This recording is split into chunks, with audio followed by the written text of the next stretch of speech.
Olá, bom dia. Bem-vindos a mais um dia de workshops do São Paulo Audiovisual Hub. Muito obrigada por estarem aqui num sábado de manhã frio. Hoje a gente tem um workshop de vendas internacionais, um tema que eu acho que vai ser muito interessante para quem trabalha aqui na indústria de cinema.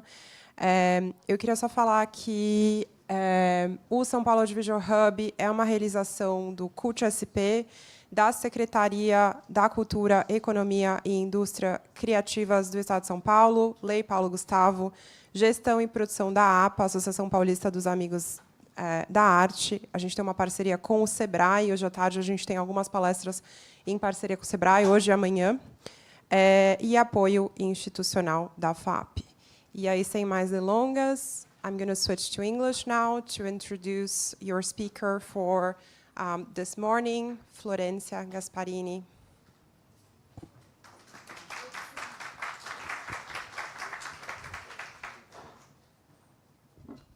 Well, hello. First off, I'm sorry I don't speak Portuguese. I wish I'll do it next time. So I'm going to do this in English today. Thank you all for coming, for being here this morning with this cold weather on a Saturday morning. It means that you're really interested. So I hope you have a very productive morning with this workshop we're going to have. Also, thank you very much to the organizers of Sao Paulo Audiovisual Hub, to Lydia especially. Thank you. It's really an honor for me to be here for the first time in Sao Paulo and sharing this time with you. So let me introduce myself. I'm Florencia Gasparini Rey. I'm an international sales and marketing consultant for independent films. I have over 15 years of experience working with sales agents, distributors, producers, film festivals, with a strong focus on animation and genre films. I participated in over 45 markets, co-production events, and festivals in 15 territories. And some of the selected projects I worked on international sales for are the Brazilian film Arca de Noé, the animated feature executive produced by Walter Salles. Un Novio para mi Mujer, which was one of the biggest box office hits in comedy in Argentina and had 5 international remakes, including one Brazilian called Un Enamorado pra Minha Mulher. I hope I'm saying it correctly. In 2016, Loving Vincent, the biopic about Van Gogh, painted in oil, that was an Oscar and BAFTA nominee. El Rey del Once by Daniel Burman, who I believe is a pretty well-known director here in Brazil as well. That movie was premiered in Berlin and awarded for Best Actor in Tribeca. And more recently, I worked with the Peruvian horror movie, The Devil's Teardrop, that was premiered and awarded at Morbido Film Festival, which is one of the biggest genre film festivals in Latin America. So I'm telling you this not really to brag, but for you to understand where the information you're going to hear today comes from, because really in terms of international sales, there are like no golden rules or science. It's more about understanding what's going on in the market and what place we fit in that market with our movies.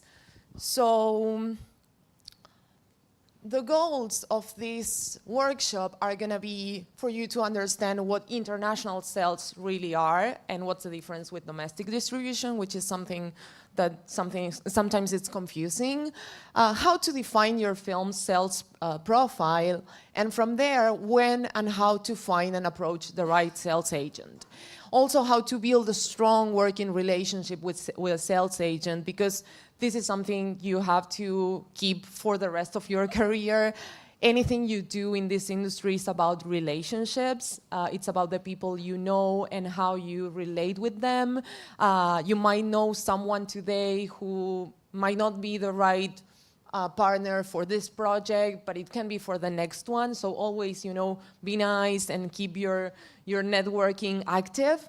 And also, well, which markets matter and why. That's like an overview on the international markets, and try to understand like which markets are the most important for which kind of films.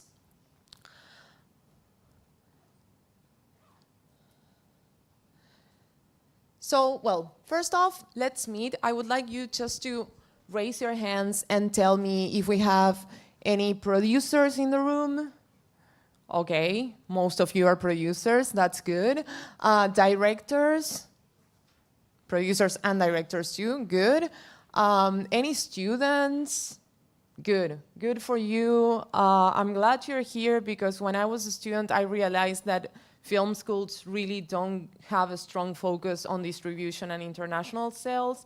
So, and also when you're a student, it happened to me that when I was a student, I realized that my colleagues wanted to be like creatives. You know, they wanted to be directors, they wanted to be DPs, they wanted to be writers, but you really need to know about distribution as well because, you know, there are lots of movies made, but not all of them get seen. So that's why, you know, it's also important to know where our movie is gonna be seen and how we can make that. Well, and any of you here has ever worked with a sales agent? I can maybe make a short version and share it with the organizers so they can share it with you, if that's possible. I will talk to the people from the market. Yeah, you can take pictures as well, but yeah, I'll talk to the organizers and see what we can do. You will have my details at the end. I can give you my card too, and we can talk after. So, well, again, have you ever worked with a sales agent? How many of you? Very few. Okay. Okay, so you might hear new things, and this might help you to, you know, for when the moment comes to work with a sales agent to be more prepared. Okay. So let's start by the beginning. What international sales are. So, international sales refers to licensing film rights from a producer, usually through a sales agent, to buyers in other countries or regions. In a traditional distribution model, we'll talk about others later, we sell to theatrical or all rights distributors who first release the movie in theaters and then sublicense the other rights to the corresponding windows. That the difference with a domestic distribution is that, or local, is that that's the exploitation in the country of origin of the film.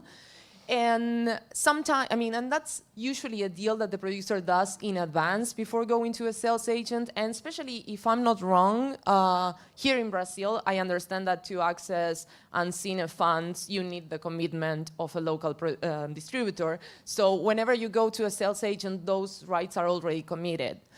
So, you know, understanding the difference between domestic and international is important first for that. And also understanding the chain. So you're a producer, you go to a sales agent, you sign a deal for representation with that sales agent. The sales agent takes your film to the markets to sell it to the distributors who exploit the film in cinemas, film festivals, TV, streaming, home video, and even airlines. And the goal of everything, of course, is to get to the audience, of course, because, you know, it's not all about the money. Sometimes when we talk about sales, you know, we think about, well, this is about making money. No, at the end of the day, it's about, you know, getting our films seen outside of our countries. So what do we actually sell? Well, we sell rights. And like I said before, in a traditional distribution model, we sell all this package of rights to an all rights distributor. So we sell theatrical rights, which are the rights to screen the film in cinemas, TV, which includes all kinds of TV, free TV, pay TV, and cable broadcast. VOD, which is the rights that are changing the game these days. The subscription video on demand with like Netflix or Amazon or Disney, just to name a few. The transactional, which is like iTunes, Google Play, or AVOD and FVOD, which is ad-supported or free video on demand, like YouTube, Tubi, or Pluto. But like I said before, well, all of these rights, of course, well, in-flight rights to show the movie on airplanes or cruises, and educational also. Like, just be aware that everywhere you see a movie, someone has the rights to it, and someone had to authorize to show that movie. So, like, all these are the rights that you have to handle and that you have to include in your agreement with your sales agent. We're gonna talk about the agreement in detail later, but this is just a quick overview to understand what all kinds of rights that we have. Like I said, this model of traditional distribution of selling to an all rights distributor has changed with the rise of the streamers. Now Netflix or Amazon, just to name a few, would buy all rights and maybe for the entire world and only exploit SVOD, the subscriptional video on demand. And maybe after 2 or 3 years, they allow the producer or sales agent to exploit maybe free TV and airlines. But this model is really a game changer, like I said, because you might get a big fee in advance for your film, but you'd lose control of your film. You know, when you sell to Netflix worldwide or to Amazon, you're probably signing a contract for 20 or 25 years.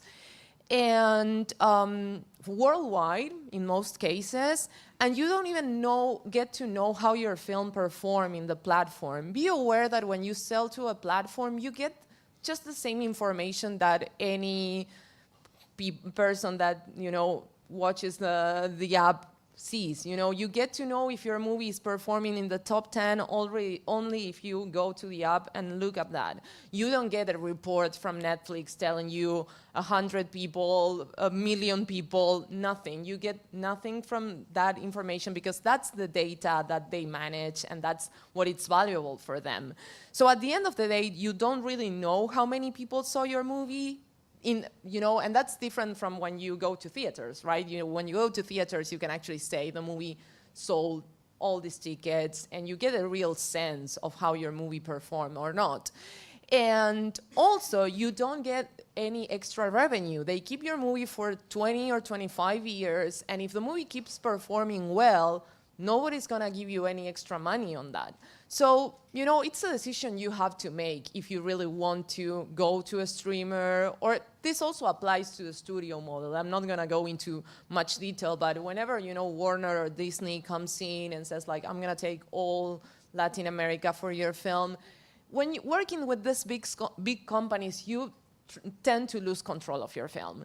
So, you know, and especially when we're talking about independent films, you know, that are not like huge productions that we work for years and are not also, you know, a source of revenue for us, but it's also a source of prestige. It's part of our career. We really need to know how many people, where saw it, where the movie performed better. It's part of our career. It's part of our resume, you know, saying, okay, I got this movie that was released in 10 territories in theaters and was seen by all these people.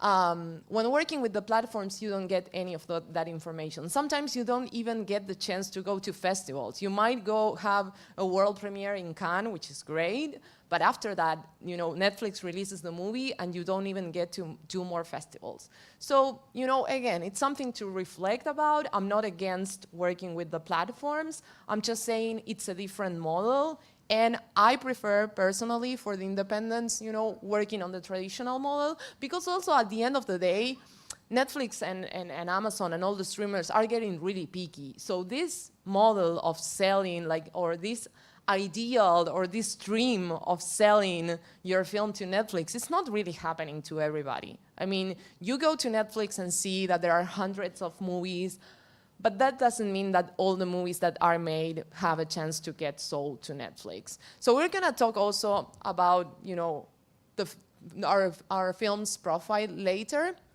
But what I would like to talk about, well, it's what actually sales agents do, you know, because you might think, okay, I can sell my movie myself, right? Like, what is it? I said at the beginning, it's not a science. It's more about knowing the market. Okay, so, but knowing the market, it's also, you know, a full-time job. You know, a sales agent, it's a specialized company or individual who represents your film internationally. The sales agent builds a strategy for international sales, including the festival premiere and circuit. I'm not going to go into many details about the festival premiere, but I suggest you always define and decide your festival premiere with a sales agent. Just don't accept the first invitation you get, unless it's Cannes or Berlin, of course. But defining the world premiere of your film can be really crucial for the value of your film in the future. So, because again, it's not the same if you got your world premiere in Cannes or Berlin than if you got it in Toronto or if you got it in Tallinn Black Nights. Like there are different kinds of festivals, so it's really important for you to know which is the value on the market of that festival. Even if you love the festival and you think it's great, you need to find out if that festival would add value to your movie or not. So it's really important that you at least share this and decide this with your sales agent if you already have one.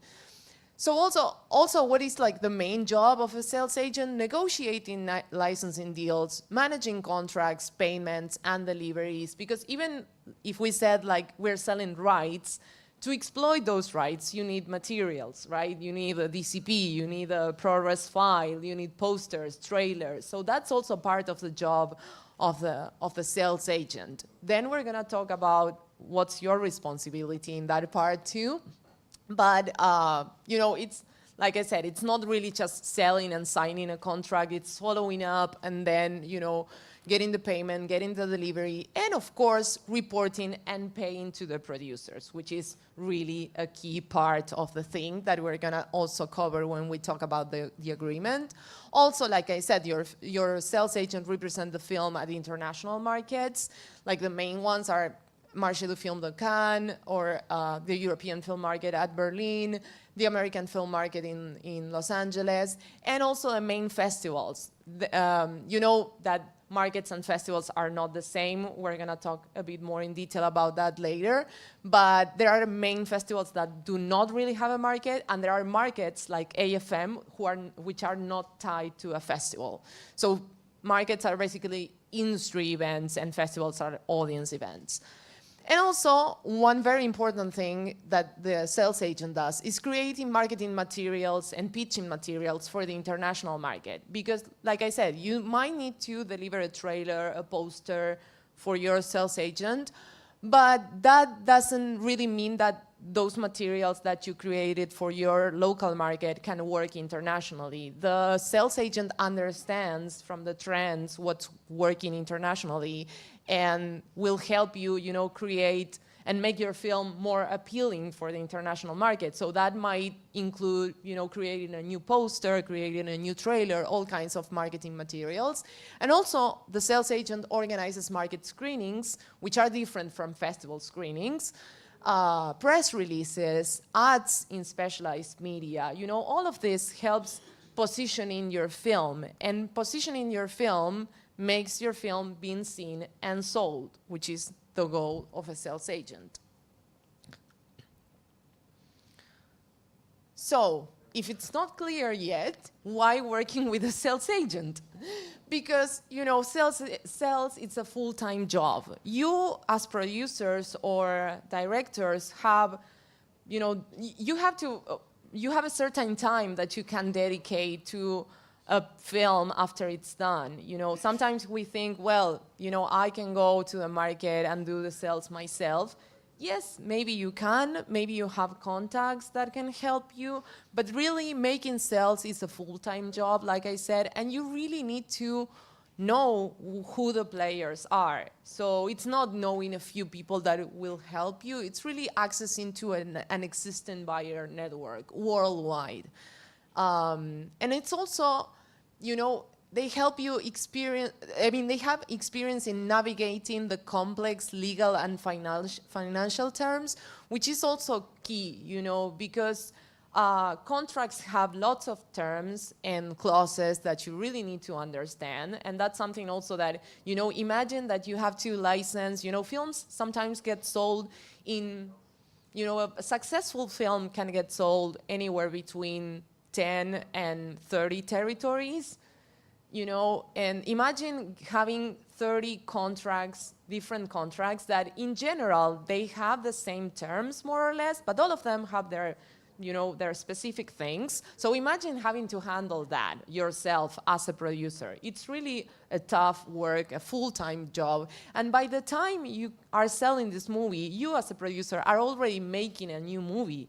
And so you cannot really dedicate 2 years to sell this movie. So that's why also you need a sales agent. Also, they have insight, into the market trends and pricing. Like I said, they understand what's being sold these days, what buyers want, what's attractive and appealing to them.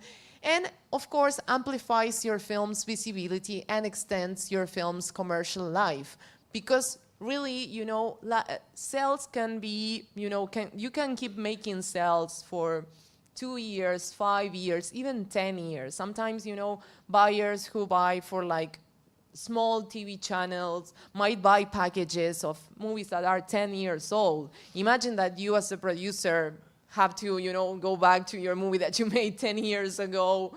It's not gonna happen. And also, this kind of sales are making packages. So that's why, you as a sales agent has a catalog and can make a package and put your film there. So, you keep seeing some money over the years, and also you keep, your movie being shown over the years. So that's also the importance of having a sales agent. So that's like basically all the definitions about sales and sales agents. We're gonna move to the second block of this workshop. So, because, once you understand this, now you need to understand where to position or where's your film positioned in the market. So, the second part is defining your film sales profile.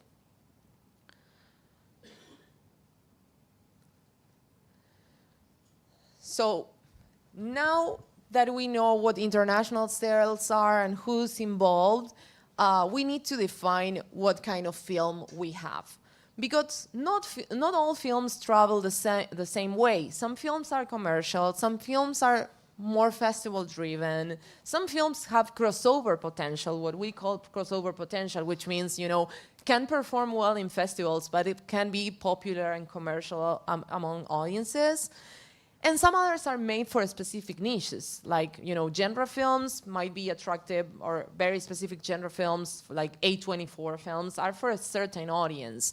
LGBT films are for a certain audience as well, for a niche audience. So understanding your own project's DNA will help you find the right partners, because, and the right timing and a strategy for selling your film. Because, sometimes we tend to think, oh, I want to go with this sales agent that it's, selling this movie everywhere. Yeah, but is it really a sales agent or the movie, the one that it's selling? The sales agent, of course, helps and has experience with a certain type of movie.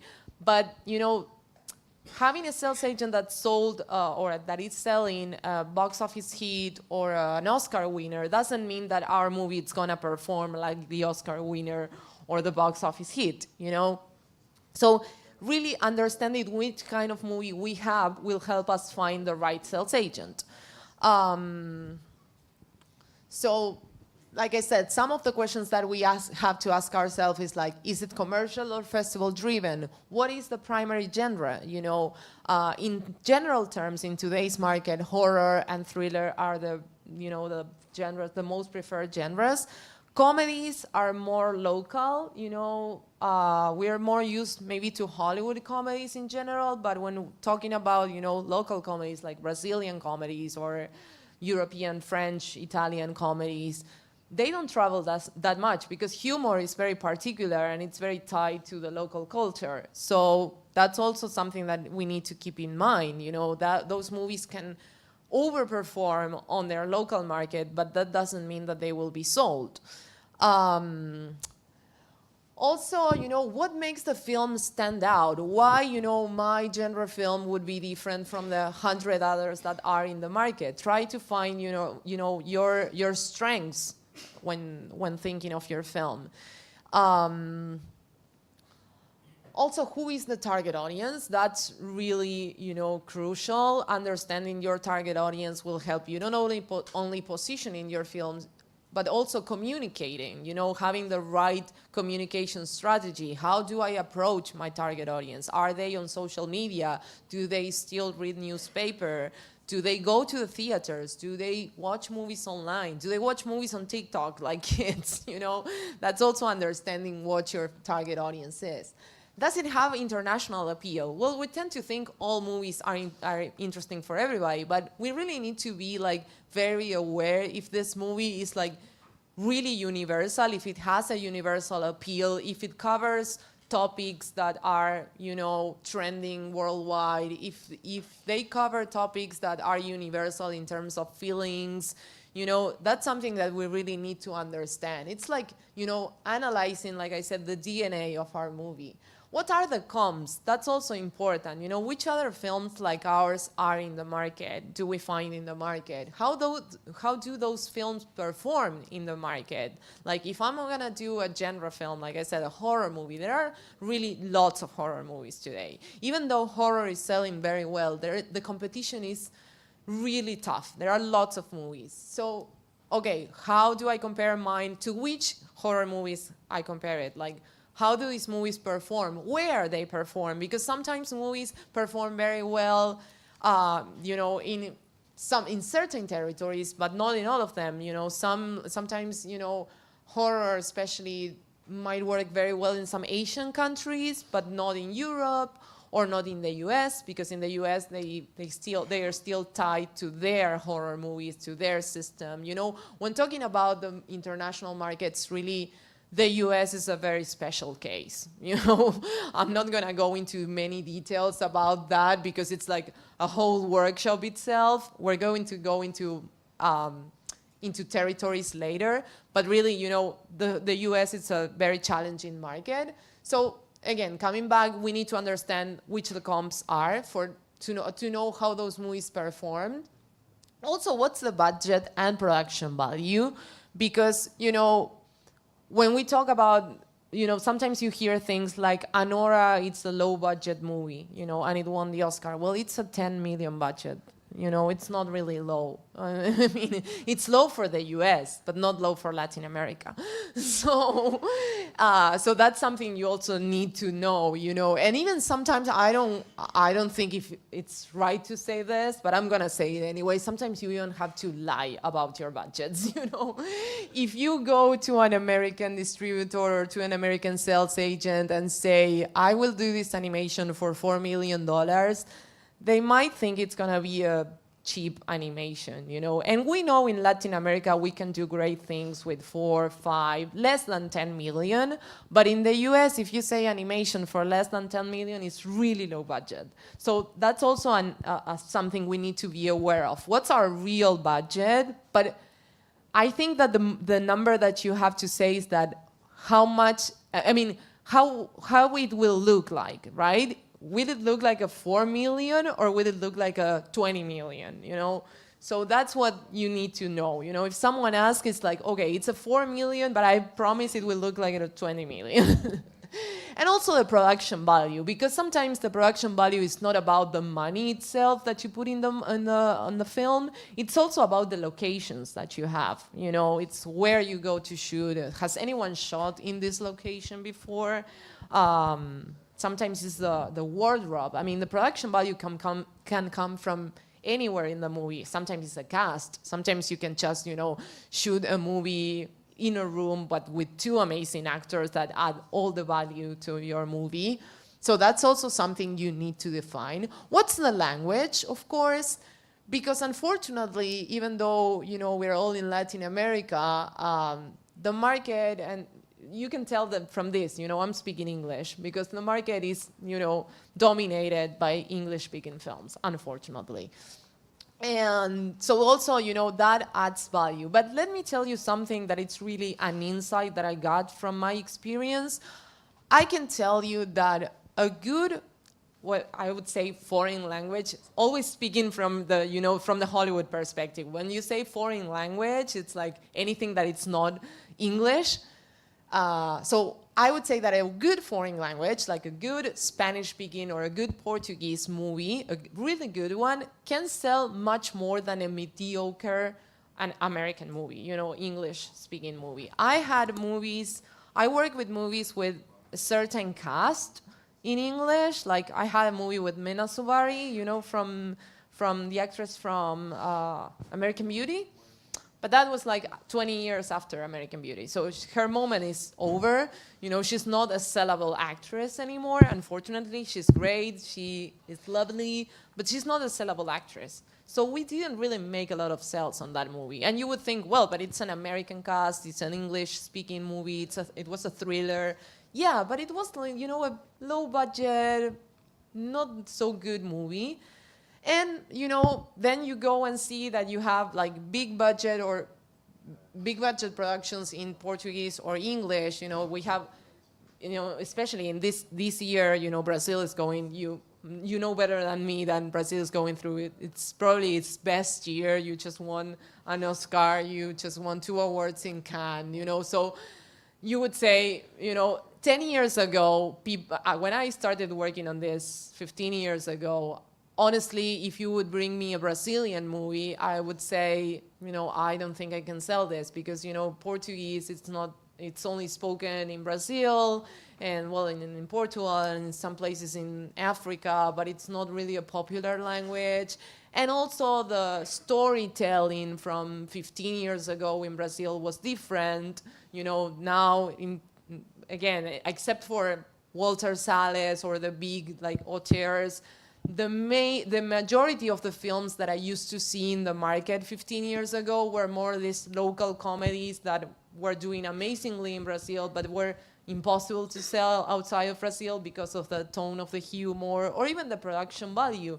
And they look much like TV, but that changed, really changed. Today you're in an amazing position. So, having a Portuguese-speaking or speaking film, a Brazilian film, today it's like, being between the tops. You just won an Oscar. You have movies in Cannes every year. So it's really, you shouldn't be afraid anymore of saying I have a Brazilian film, because people now think of a different kind of production value for Brazilian films. And also, what are your distribution goals? Like I said before, do you really want to have like a big, do you want to aim for a big worldwide deal with a streamer? Then you would have to find a certain type of sales agent for that. But if you're willing to go to a traditional distribution model, well, maybe you have to find another type of sales agent. So, like I said, these are all questions that you have to do in advance, like an analyze that you do on your film to understand where we're standing. Like I said at the beginning, understanding where we are standing, it's one of the key and crucial things for international sales. So, once we ask all of those questions and have some answers, we might not have all of them, but we will try over the process to get them. We have to go and see what's going on in the market. This is just a current overview. Just be aware that this changes every year, and it's subject to so many things that, again, I repeat, there is no rule or science to this, right? So I'm just gonna give you a quick overview of, understanding the international trends. So the hot genres and topics, like I said before, horror, thriller, sci-fi, even erotic titles are selling like pretty much worldwide with exceptions. And that's something you can see on Netflix, actually. If you go to Netflix and have a quick look of what's going on there, you will see there are lots of sci-fi, lots of thrillers, lots of, sometimes some erotics that perform really well, like 365 Days during the pandemic, the Polish movie that was a surprise because it was really bad, I'm sorry, but it performed well, Also, female-led and underrepresented voices in today's market are something that, people are trying to find. So whenever you have those movies, they also stand out. trending topics, like you can see, you know, true crime, all those movies. Again, something that you can see on Netflix. If you go to Netflix and see how many based on true story movies, you will find, you know, those are like the leading ones. AI, dystopias, you know, we're in a moment that we might be close to Third World War. So, you know, dystopias and AI are also a thing that unfortunately is selling because of the bad reasons, but people are into that. Also, family and kids content in general works very well. 3D animation, especially for families, not for preschoolers. That's a difference. I don't want to go into too many details because, like I said, I worked a lot with animation, so that would be another workshop, you know, understanding how the animation market works. But in general, 3D animations for families work. And adult animation, it's something that it's growing. It's still niche. It's not that you're not gonna make, you know, huge numbers, but you're gonna get recognition in festivals, and you might even get, you know, a worldwide deal for a movie that it's well made for adults. A few years ago, Netflix bought a movie called I Lost My Body, a movie about a hand that was out of its body. That movie was selected in Cannes, was awarded in Annecy. So when I talk about, you know, adult animation, I'm talking about that kind, you know, of stylish and, you know, edgy animation. So that's like the positive side. The risky and saturated areas are, you know, slow-paced dramas without major cast and awards. I'm sorry, but, you know, I had a project with Patrick Dempsey, who, you know, you would think, well, it's a well-known actor. How many seasons does Grey's Anatomy have, right? And how many people have watched Grey's Anatomy? Well, still, you know, it was a period piece set in the north of Ireland in the 50s. And the only cast was, I mean, there were other two good actresses, but they were not as well as known as Patrick Dempsey. And that movie didn't sell, really. I mean, it was just impossible to sell it. It's just like, you know, it was boring. People really don't, I mean, that's something that it's really unfortunate, but I keep hearing, you know, dramas don't sell. And then you go to the Oscars and you see, well, but all of these movies are dramas, are won. Yes, but those are, you know, like I said, have major cast, have been premiered in major festivals, have, you know, amazing directors, you know, well, you just won an Oscar with a drama, you know, but a drama directed by Walter Salles with an amazing cast and with a topic that is still, you know, relevant worldwide. So that's the kind of drama that sells. Pandemic-related stories. I'm sorry about Ari Aster, who just announced his pandemic project, but since even during the pandemic, you know, they started, like, people started to make films about it, and it's like, it's too soon, guys. Like, it just happened 5 years ago. Do we really want to go back to those days and talk about that? No, really. I mean, maybe in 20 years, when there is a new generation that didn't know what happened during the pandemic, maybe then it will become relevant again. But in today's market, there is some resistance to pandemic stories. Also, very local stories lacking of universal appeal. Like I said before, you know, be really, you know, honest to your project. Is this something that it's going to be interesting in all the world? Is this something that people can relate and connect, you know, emotionally with? Or this is something, you know, that it's only for me and the people that I know and things like me, you know? So that's something we need to be aware of. Experimental formats with weak narratives, those kind of, you know, Sundance movies that are really edgy. Yeah, well, okay, they can work in Sundance, they can work in certain European festivals, but they don't sell, really. You don't get to see those movies. Sometimes, if you're lucky, you get to see some of them in movie, but you don't get to see them in theaters or not even on TV. And also, last but not least, because I keep, you know, seeing this in many movies, male-only stories and outdated gender roles. You know, that's really terrible when you see a movie about a woman, you know, a female story, all written, directed, and produced by men. You know, that's something that in today's market, you know, people are looking at because, you know, we are questioning gender roles. We are questioning, you know, we're talking about feminism. So we don't really want to see movies, you know, female-driven stories made by men who still think like dinosaurs from, you know, from other era.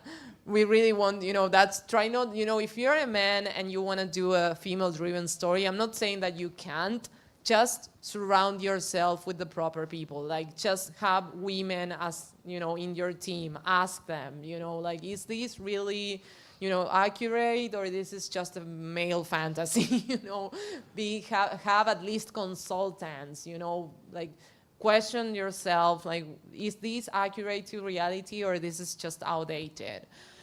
Also, you know, this would be like the, let's say, like the internal, sorry, I lost the word, but like these are like things that are proper of like internal of the movie that you can define from the movie itself. Then on the other hand, you have what comes from outside, you know, what the market and what's like, what happens in each territory and the preferences from each territory.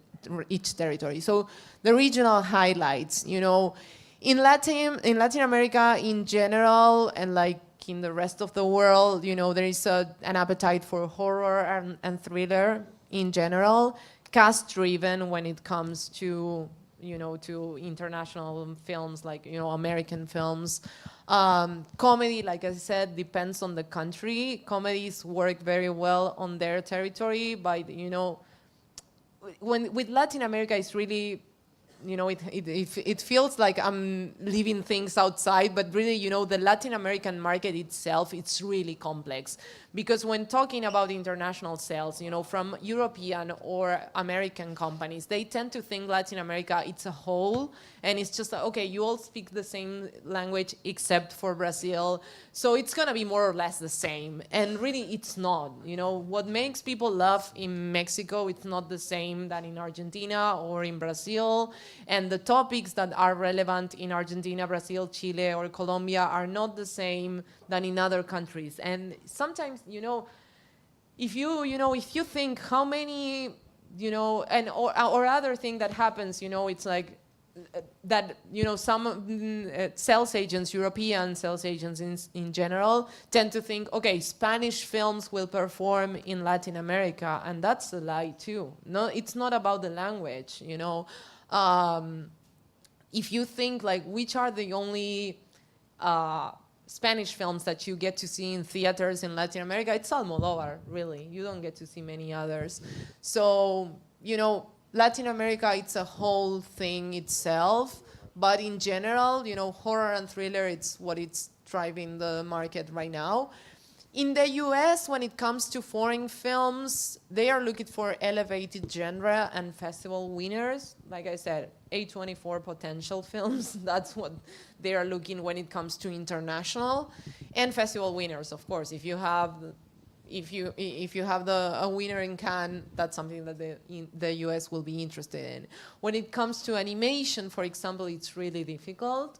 It's truly difficult because the market in the US is totally dominated by the studios. So trying to get an independent animation in the US, it's almost impossible unless it's a very specific one like Flow. You know, Flow was a case of study itself, but there is one Flow every 100,000 animated movies that are made, really. Also, France and Germany and Europe in general are more flexible to festival-driven films and, like, you know, more art house. I think that Europe is the territory in general, like, you know, where art house performs better, where you can still find art house films in theaters. And also big family animations work, especially in France. France still has a big market for animation, for independent animation. And also something that it's very important and that can help you think of your strategy is that many European countries give support to European productions. So they actually help distributors distributing European productions. So when we come from Latin America, the way of accessing that is maybe, getting a co-production. If you get a co-production with Europe, you have to be aware that there is this media program. And many times, when you go to a market and you start pitching a project, the first thing you hear from a distributor is like, can it qualify as European? Because if it qualifies as European, then they access these funds that help them distribute the film. So, at first hand, we would say, well, how can I get a Brazilian or an Argentinian movie? Well, maybe by getting a co-production. That's a very specific topic that I can't go into many details because I really don't know how, you structure and you get the qualification of European, but I know you can do it. I mean, it's not that it's only for 100% European films. But be aware of that. When trying to sell a movie to Europe, they will ask you if they will qualify as European. South Korea is really strong in genre. They look a lot for thrillers, horror, erotic. That's what really sells in South Korea. Japan more or less has the same taste, but in Japan it's just impossible to sell an animation. Impossible, because they have their own production and they are really used to their production. It's like a whole thing. You cannot get an animation in Japan, but you can in South Korea. That's why I make the difference. And China, it's a case itself, because 10 years ago, China and Russia would be the main markets for independent films, like, especially for animation. They would be like the biggest sales, and also maybe sometimes for horror. The biggest sales would come from those territories because, just think of the population they have. Of course, they are huge territories. But today, both of them are in a challenging situation. Of Russia, of course, because of the war. And China, because its censorship is getting very challenging. And of course, they are putting restrictions to foreign content. So they are buying less and less independent content. Kids animation is still valuable in China, but for a 10% of the price that it would have been 10 years ago. That's so unfortunate. And then, well, talking about censorship and sensitivities, that things, again, that come from outside that are, not within our project itself, but we have to be aware of. LGBT themes can be banned in some regions, like the Middle East or some Asian countries. Any religious or politic themes need to be careful handling. I heard once when, I don't know if any of you have seen in Arca de Noé, the animated movie, there is a lion who is like, someone told me, some buyer said, this lion might sound like a dictatorship and our government won't like kids to see this because they would think, it's like, it looks too much like our president. So, and it was like, it's just a lion, come on. I mean, but yeah, even for kids content, you get to hear comments like that. So you need to be like really careful when, and also Arca de Noé had this challenge too. Some countries said, well, it's Arca de Noé, it comes from the Bible, so you had to turn it around and say like, well, but it's an animal story, it's funny. You can just change the title and you don't need to say God. You can change the name of them. It's just someone talking to an old man who has a mission. You always have to, put some makeup on everything to try to make it sellable. Well, of course, sexual content and violence can be censored too, usually in the same territories, usually, Muslim countries, some Asian countries that have issues, with violence and sexual content. And always, I suggest you always ask your sales agents for a specific risk in certain countries. Like I said, China has a very specific and sometimes ridiculous censorship. It's like, You can't tell ghost stories in China because they just don't want to mess up with the ghosts. It's just like that. It's just that they are afraid of what ghosts can do. So then you cannot tell stories about ghosts. You cannot tell time traveling stories in China because, and that has a more political reason, because, you know, if you do a movie like Mad Max or any movie that implies a post-apocalyptic future, means that we're doing something wrong today. You know, if we got to that point, it means that something that we're doing today is bad. So the Chinese don't want people to question their regimen, you know. They just want to think that they are doing all well, so they don't want time traveling in that sense. Those are some of the reasons you hear. It's like, the first time I heard time traveling is bad, I was like, what? What can be wrong with time traveling? Well, it can be that, you know. And then, well, of course, Muslim countries, anything, like I said, related to LGBT, sexuality, and other religions other than theirs can be banned. And airlines is a very special case. You know, airlines is a market also, you know, that we exploit, rights that we exploit, and they tend to make more money in the past. Now, after the pandemic, it changed also. But airlines have certain requirements. Of course, you cannot sell a movie with a plane crash. You know, nobody wants to see a plane crash while they are in a flight. You know, so that's basic, truly. You know, it happened to me that I have a movie like years ago with Ricardo Darín, you know, the Argentinian actor who is so popular. But the movie was about the times of the dictatorship, when we had what we call the flights of the dead, where, you know, they unfortunately, you know, thrown live people from planes to the sea. And that was a movie we couldn't sell to airlines, of course. I mean, and at first we were like, why? And then it was like, of course, you know, who wants to see this on a plane? Catastrophe and disaster movies are not good for planes either. I can tell you, I watched The Impossible, the movie about the tsunami, during a flight. I watched it because I had it on my computer, not because it was on the airplane. I watched it on my computer and I got so anxious. So you really, you know, if you're in a flight, you want to see, you know, chill things, maybe horror, but nothing that can make you think that a disaster can happen while you're there. So this is like an overview for, you know, we first covered what we know about our film. Now we covered what's going on in the market. So we're going to move to the third blog. Do you want to make a question or?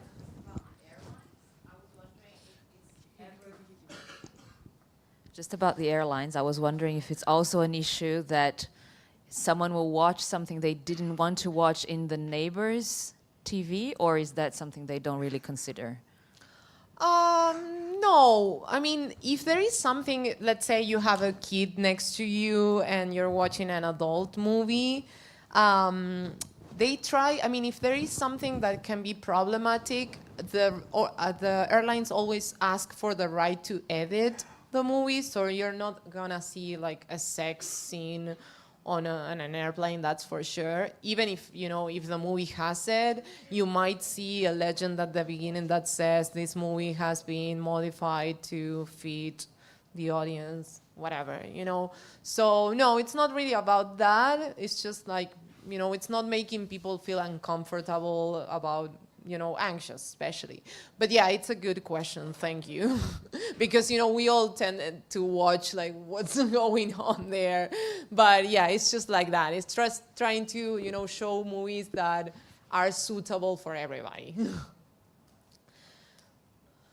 So we're gonna go into the third blog and we're gonna have a break after this. If it was too much information, we will have a break. Don't worry. I have a question up there. A question where? Yeah. Well, I'd like to know what your opinion about documentaries in the market. Well, I'm not an expert on documentaries, I can tell you, but documentaries are, I'll tell you, I mean, there is a an appetite for documentaries in the platforms. Like I said before, if you go to Netflix, you have hundreds of true crime documentaries. And even like in Argentina, we're having like Netflix is producing about documentaries about all of the unsolved crimes we had in our country. But for specific documentaries, you know, about social stuff, it's challenging. I can tell you there are specific sales agents that work with documentaries and understand better what's going on in the market for documentaries. In principle, I would say it's a completely different market from fiction.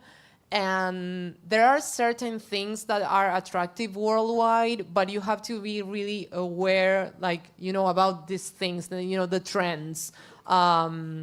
You see it, you know, when you see the Oscars, like which are the Oscar-nominated documentaries? Well, you know, we had a movie from Palestine.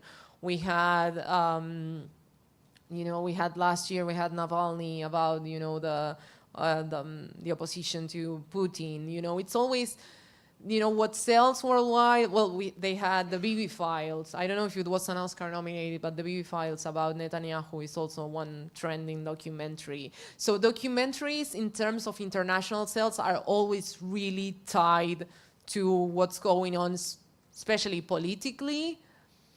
And now these days also, you know, in terms of society and ecologics, that's also something, you know, any Greta Thunberg related thing might sell. But, you know, for more author-driven documentaries, you know, for more personal things, the market is really challenging. You know, it's more, those films perform better in festivals, but for like traditional sales in the sense that we were talking, I would say it's really challenging. But still, you should find, you know, I will give you like just two names that come to my mind. There is Dogwoof in the UK and Outlook in Austria. Those two are the main like sales agents for documentaries. So I suggest you go, then we're gonna talk about how to find the sales agent, but I suggest you check the profile of those companies and see what they have, so you will understand better what the market is looking for in terms of documentaries. So we're going to go into that part of the workshop, researching and approaching sales agents. Before that, I would like to ask you, this is just, I will repeat, you don't need microphones here. I will just repeat whatever you say, but when do you think is the right moment to start approaching a sales agent?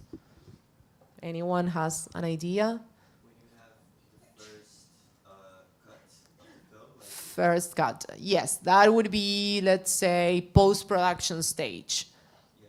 Yes. That's one of the good moments, yes. That's one of the ones that we would consider. Anyone has any other ideas? Yes.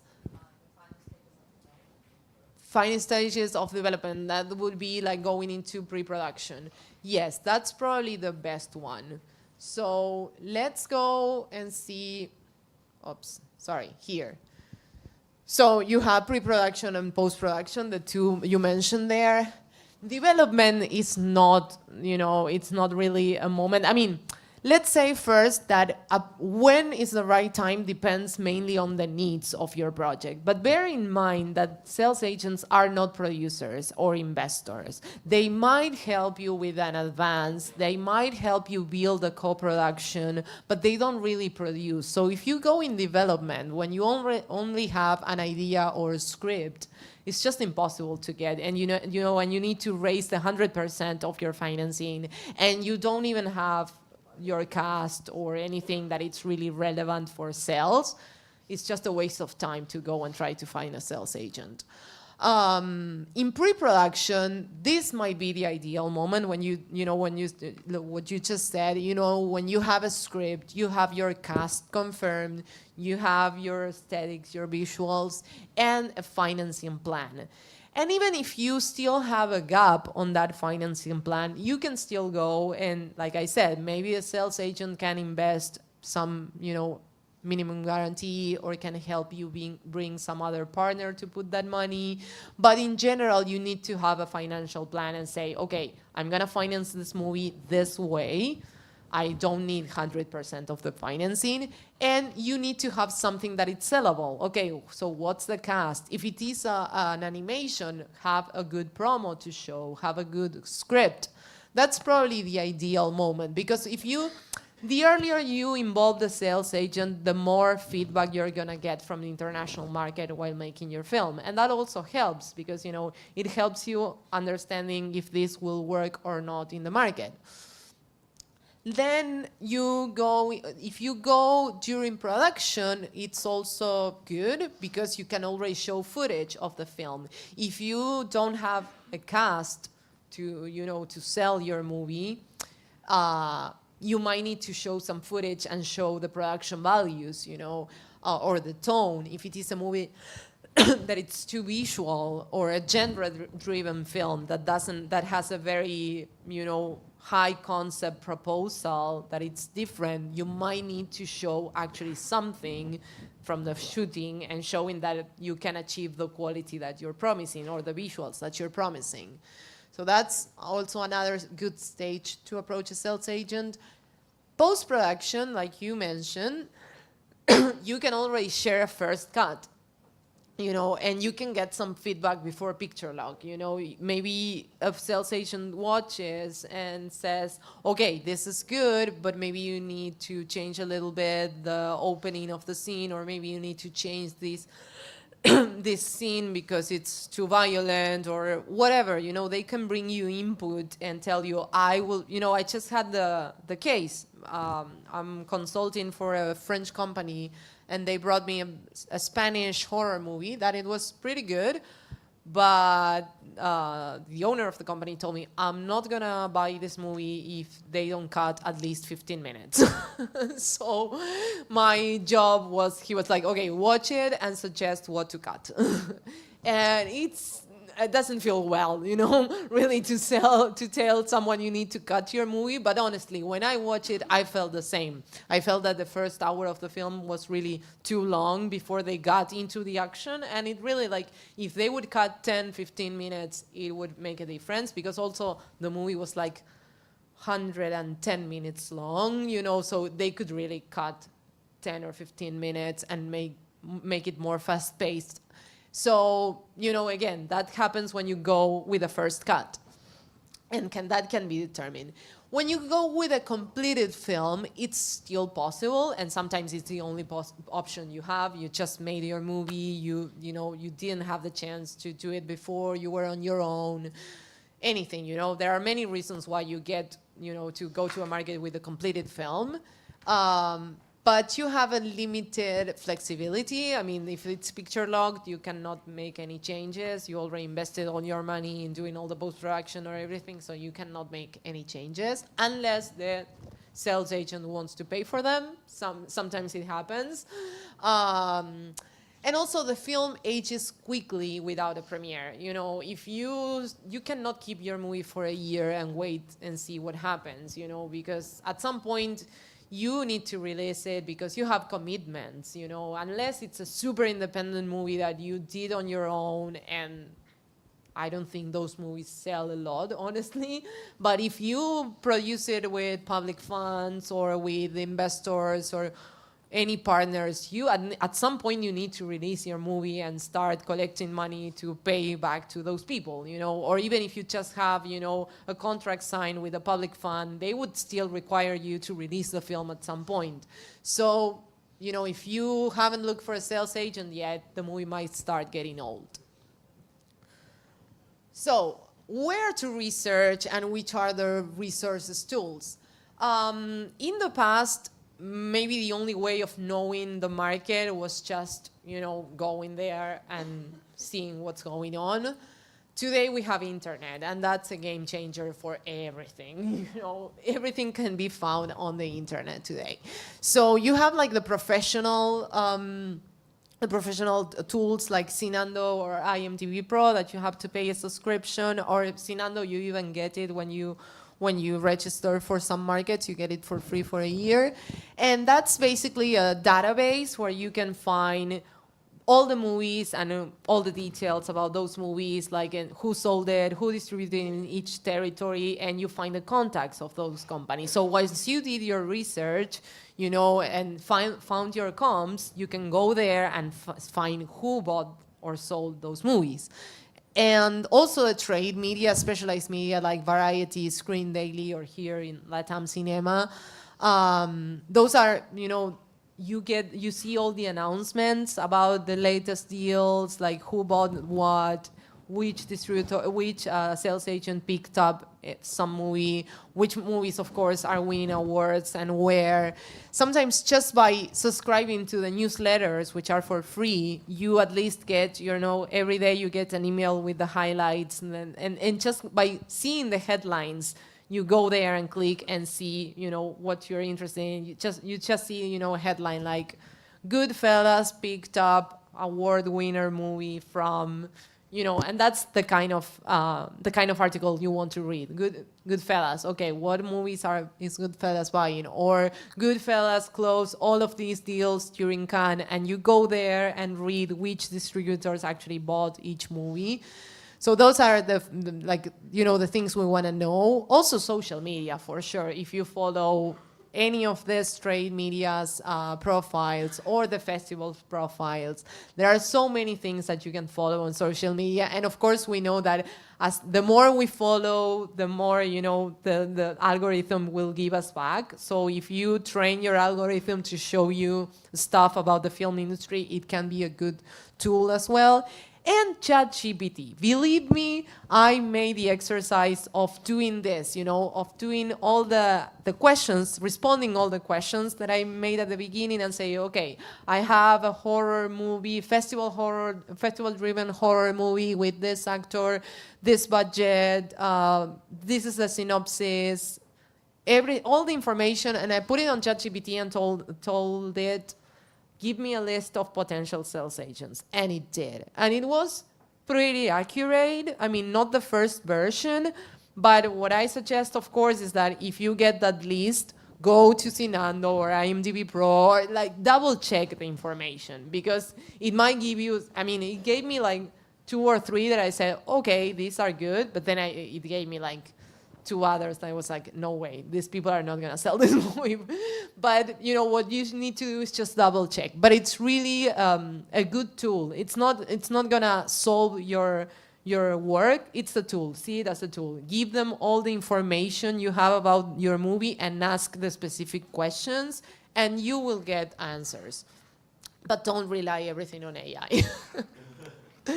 And then once you did that research, you can build your short list and find, you know, 5 to 10 sales companies. You know, it's a good beginning. I totally, you know, don't recommend mass mailing anyone. Please don't do that. You know, don't send 100 emails to, you know, sometimes we have the temptation of going to Cinando and say like, I'll download the whole list of sales agents and I'll email everybody. No, that's the worst thing you can do, because the person who reads that email will notice that it was a mass mailing email, and they are just gonna put it in the trash. You know, we're gonna talk. I don't wanna like.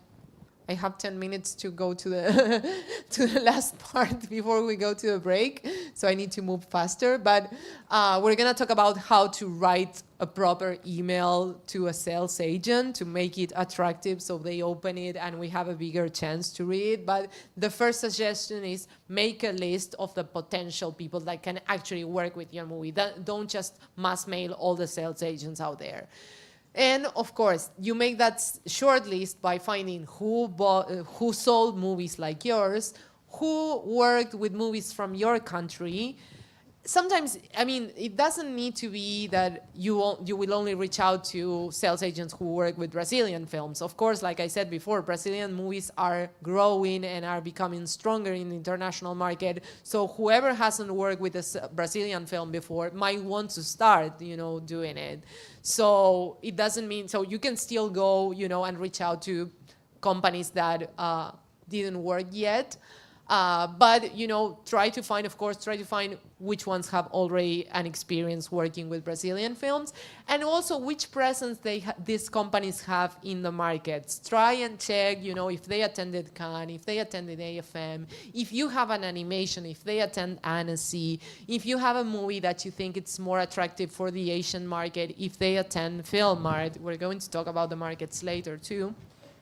But that's basically the key points you need to cover before deciding who you're going to approach. And then approaching the sales agent. Even if you're going to a market and you're planning to meet with these people in person, always make a first approach by email. Introduce myself by email. If you're planning to attend the market, try to schedule a meeting in advance, because when you go to a market, sales agents are there focused on selling, not really on acquiring films. So, try to be polite and try to get your meeting scheduled first. So reach out by email, as usual, use an engaging subject line. We're going to talk about that later.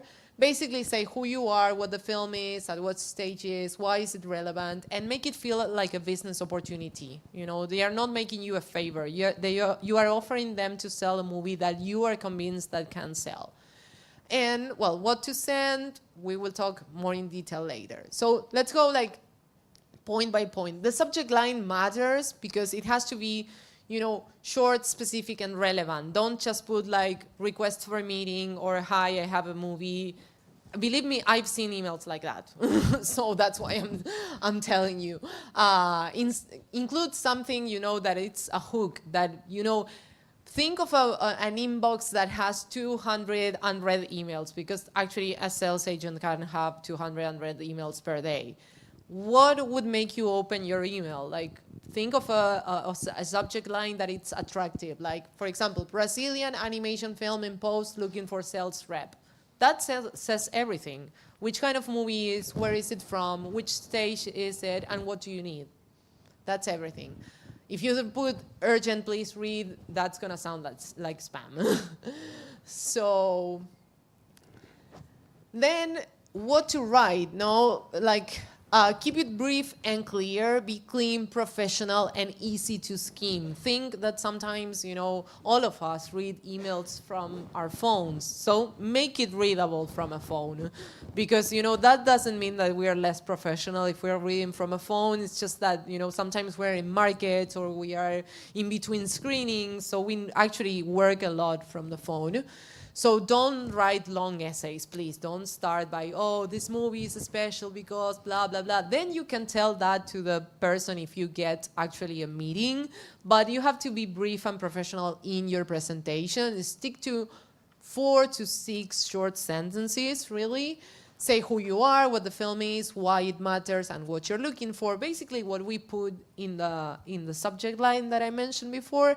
And respect the time, and like I said, make it easy to read on the phone. For example, first line, say who you are. Hi, I'm Florencia. I'm the producer of this film from Brazil.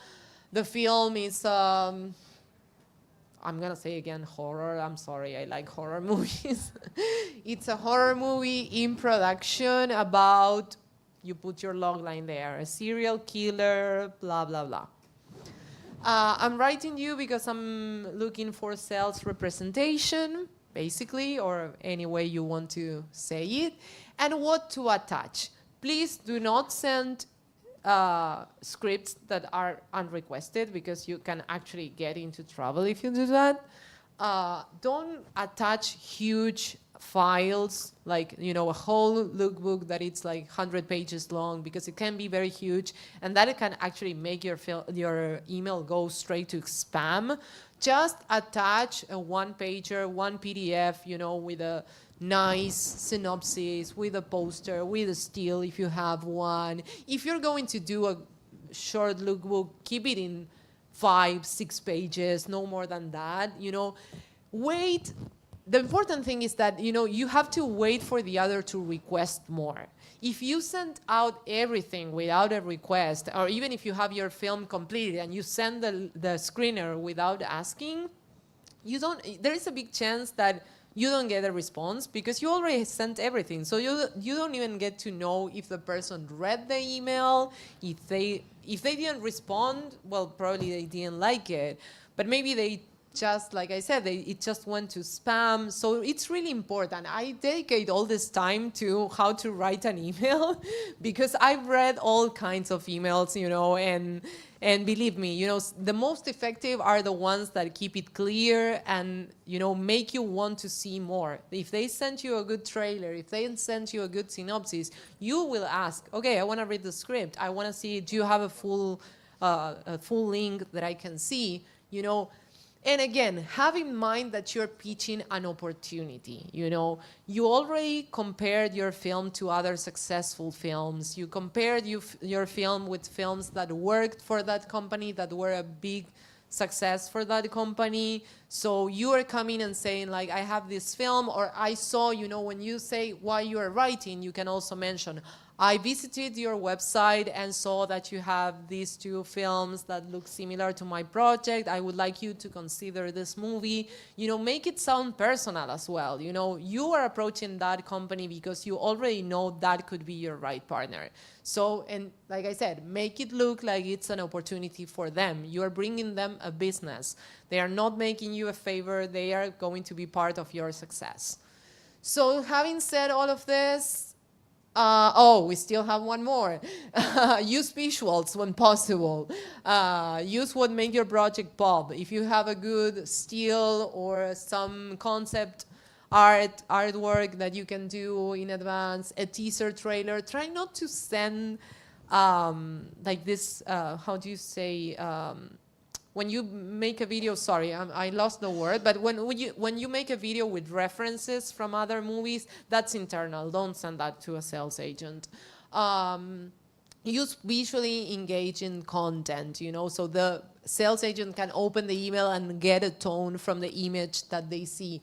Think that an image is really strong and can say more than 500 words, really, and will make the email stand out. If you open an email and see a poster or see a nice still, it will catch your attention.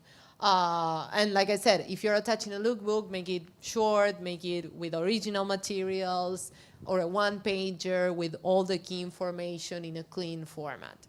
And now, yes, we can go to the break.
You had some relax after so much information, and you are now ready to move to the fourth block of this workshop. So you've done your research, you sent your materials, you have your short list of sales agents. Now let's say that some sales agent responded, they loved your movie, and they want to move forward and work with you. What happens next, right? We'll talk about contracts, collaboration, and realistic expectations when working with a sales agent. So I have a question again for everybody. Just raise your hands if you can relate to this. Have you ever signed a contract you weren't 100% sure about? Okay, well, it happens, yes. If just someone wants to mention something, what's one thing that made you feel uncomfortable about that contract? The language, okay. What else? Anything else? Okay, that's, sorry?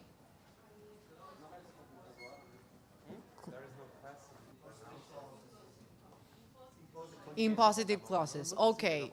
Well, those are very specific, really. Sometimes I suggest for complex contracts, you get a lawyer, because those are the experts. But what we're going to do now is try to go over the highlights or the key points of a sales agency agreement, at least what you need to look at before signing. I'm going to share with you a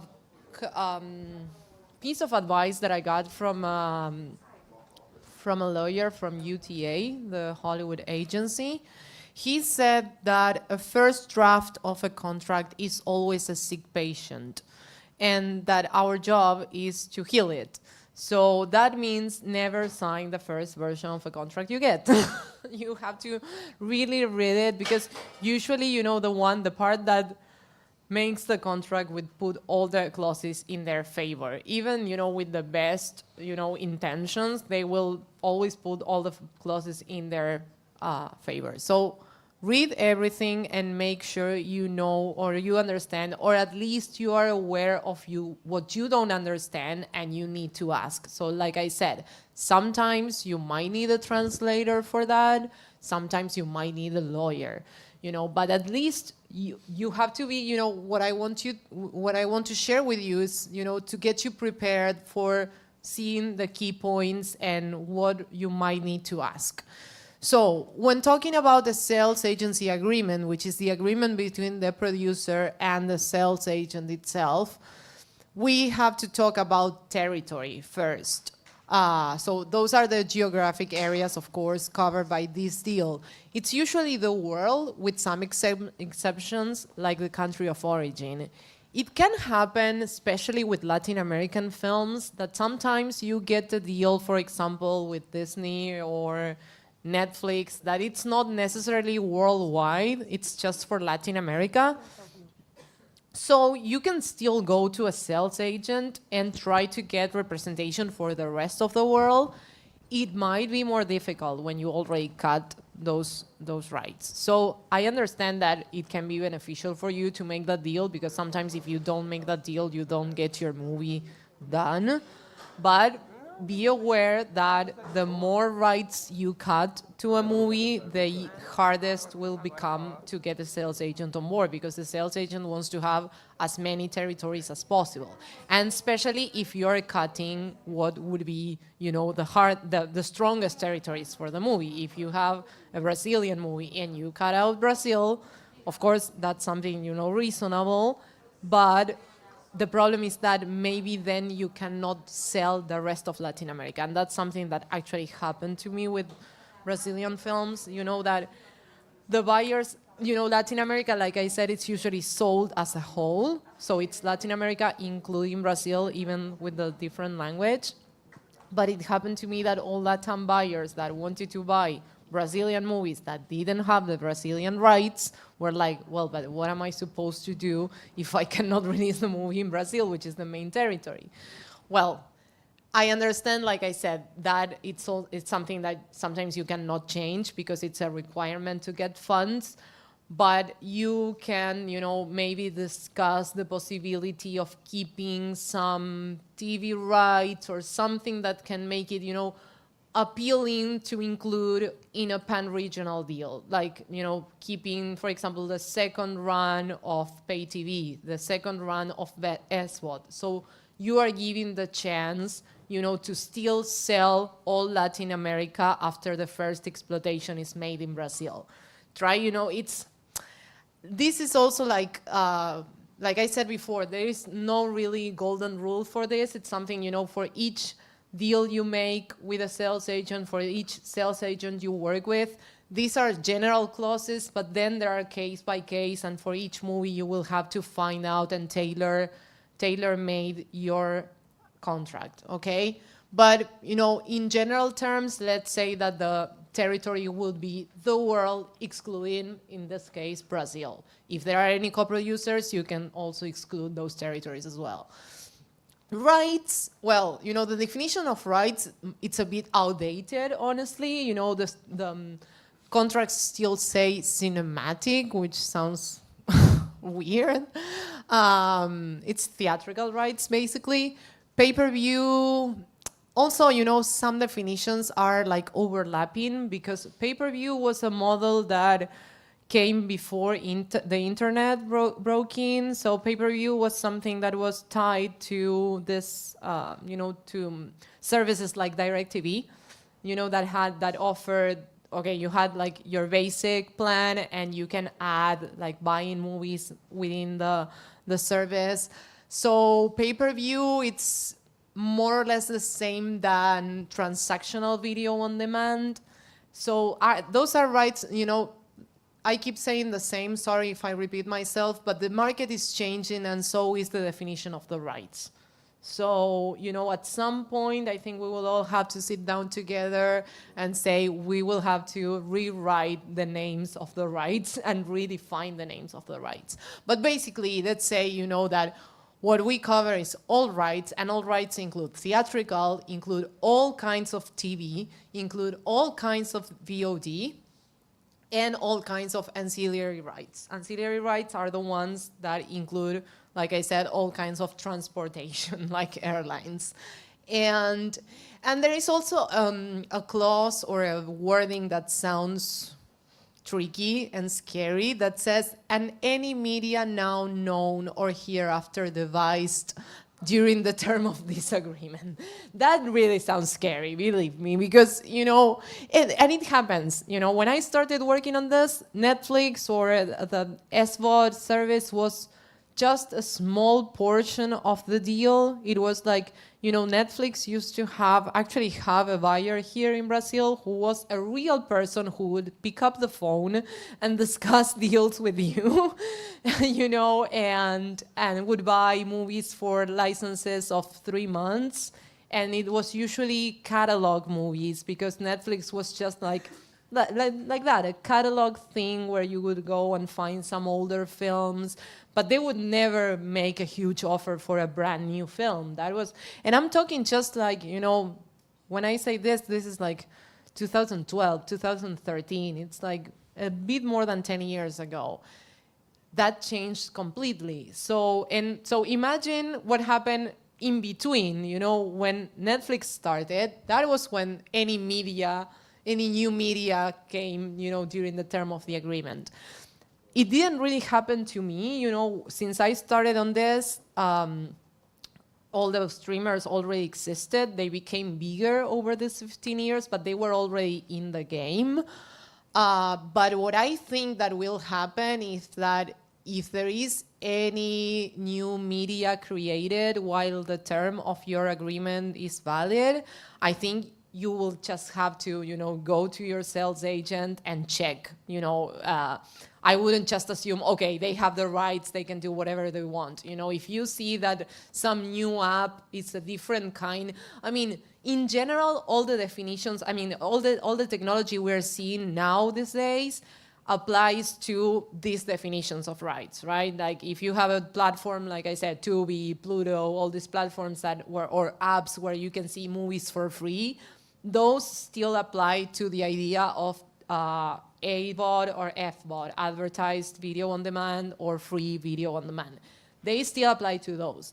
But we don't know yet, if there is like, I don't know, tokenized transactional video on demand. We don't know yet what's gonna happen. So if that ever happens and you see that people are starting to sell movies, or even if you are not sure about, what kind of rights are being exploited on a certain app where you see your movie or where you see that people are watching movies or selling movies, always ask your sales agent what's going on there and what kind of right is that and how they are exploiting them. Like something that I keep saying and I will repeat later is that communication is key. You have to trust your sales agent. You have to keep in touch. You have to talk. You don't have to be, someone who is always picking up their brain, but have a good relationship and be up, and be updated about what's going on. So that's something that you also have to take care of, like when thinking about the rights.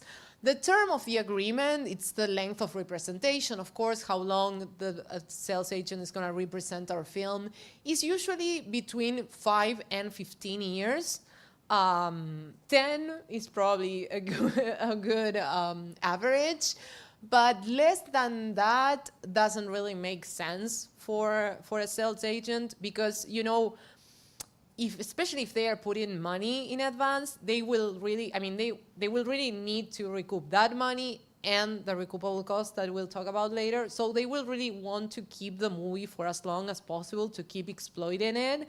And it's also good for you because really, believe me that after 10 years, a sales agent can still make a sale of your movie. So, it doesn't make a difference for you, really. I wouldn't suggest you sign a contract on perpetuity. That's something that used to happen. Never do that with anyone. Never sign on perpetuity because you're losing all rights on your movie.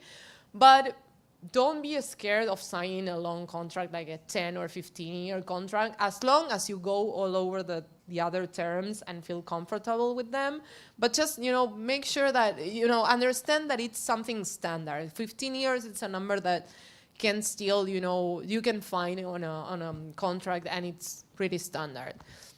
The minimum guarantee, which is not always included. Sometimes your sales agent might accept your movie but won't give you an advance. The minimum guarantee is basically the upfront payment or the advance that they are giving you for your movie and that they will have to recoup after. The commission is the percentage of revenues kept by the agent. Of course, that's the standard definition of a commission. But what it's important here is to understand that the commissions can be anywhere between 15 and 35%. Why there is such a difference? Well, that depends on the fact that if they put an MG or not. If they put an MG, they might ask you for a 20% commission, more or less. If they didn't put an MG, you can ask them to lower the commission because they are not advancing you any money.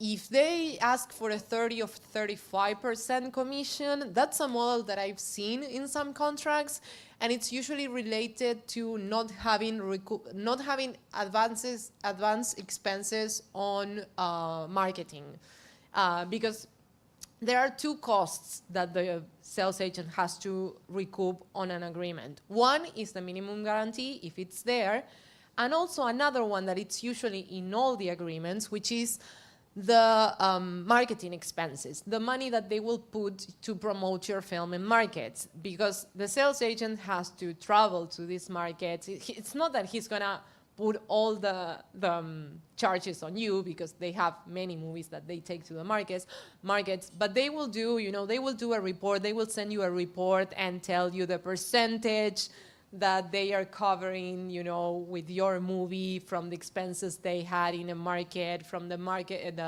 screenings they made for your movie, they bought and made during Cannes or Berlin, all the advertisement they put on specialized media online.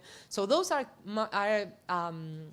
expenses that they advance, and that they have to define on the agreement, because that can be really tricky. I've seen contracts where people were not aware and signed contracts with $100,000 advance on marketing expenses. That means they would never seen any money from the sales they made, because the sales agent kept saying, I haven't recouped my $100,000 yet, and you signed for this. And I've seen that, and I've seen it from a director who is pretty well known now, but that was with his first movie, and he wasn't aware really. He was happy that they gave him some advance, but actually the advance was smaller. The MG was smaller than the marketing expenses. But that's a number that they still have to recoup. So you have to be very careful on how much they put there. So the ones who ask you for a bigger commission are the ones who don't charge you those marketing expenses. They say, okay, I deduct 35%, but I cover everything. I don't need to report any expenses. And sometimes maybe it's more convenient, if you ask me, because you don't have to be. They will send you reports, that saying, okay, I spend this percentage on dinners in Cannes, and how can you check that? It's just impossible. So sometimes that model of, having a higher commission that covers everything might be more beneficial. Maybe 35 is too high. Maybe you have to aim for 30. But I'm encouraging you on this term, but on the other hand, I know that not all the sales agents want that, because, putting you this advance and sending you these reports, it's an area where they can, not be so transparent, because really, how can you check if they actually spend this money in the market or where you didn't go or not? Or even if you've been there, how can you, check those expenses are real? That's something, unfortunately we have to deal with, or you have to deal with a sales agent. I suggest, again, that you sign with someone that gives you trust, that you feel, okay, and ask, of course, ask your colleagues, not only research on the web, ask other people, go and see, when you find your comms, and see, okay, I'm going to reach out to this company who bought this movie. It's not wrong if you try to reach out to the producer and say like, hey, I saw you sold this movie with this company, I'm trying to make a deal. Can we talk about your experience with this company? It's something, that it's pretty customary in the industry. If you don't really know someone who actually worked with the company, it's fine if you reach out to someone and ask. That's probably the best experience and the best advice that you can get. So, and of course, understanding that both the MG and the recoupable cost, the distributor will recoup them first. So once they recoup both things, you will start seeing money. So, that can be a long process. And then, of course, something that you have to put in the agreement and be very clear about is the reporting and payment schedule. Because let's say you are lucky enough that your sales agent advanced $40,000 and another $20,000 on marketing expenses, and they go to a market, and on the first market they make $1,000 on sales. Okay, they already recouped, you are supposed to see money. But that doesn't mean that as soon as they get paid, you will get paid.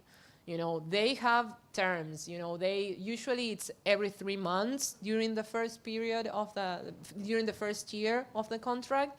And then when the process slows down, it's every 6 months, semi-annually. So that's something you also have to define in the contract. And if you really have the urge or the need to get some money, in advance, well, you can always talk to your sales agent and say, like, is there any chance you send me the money once you get paid?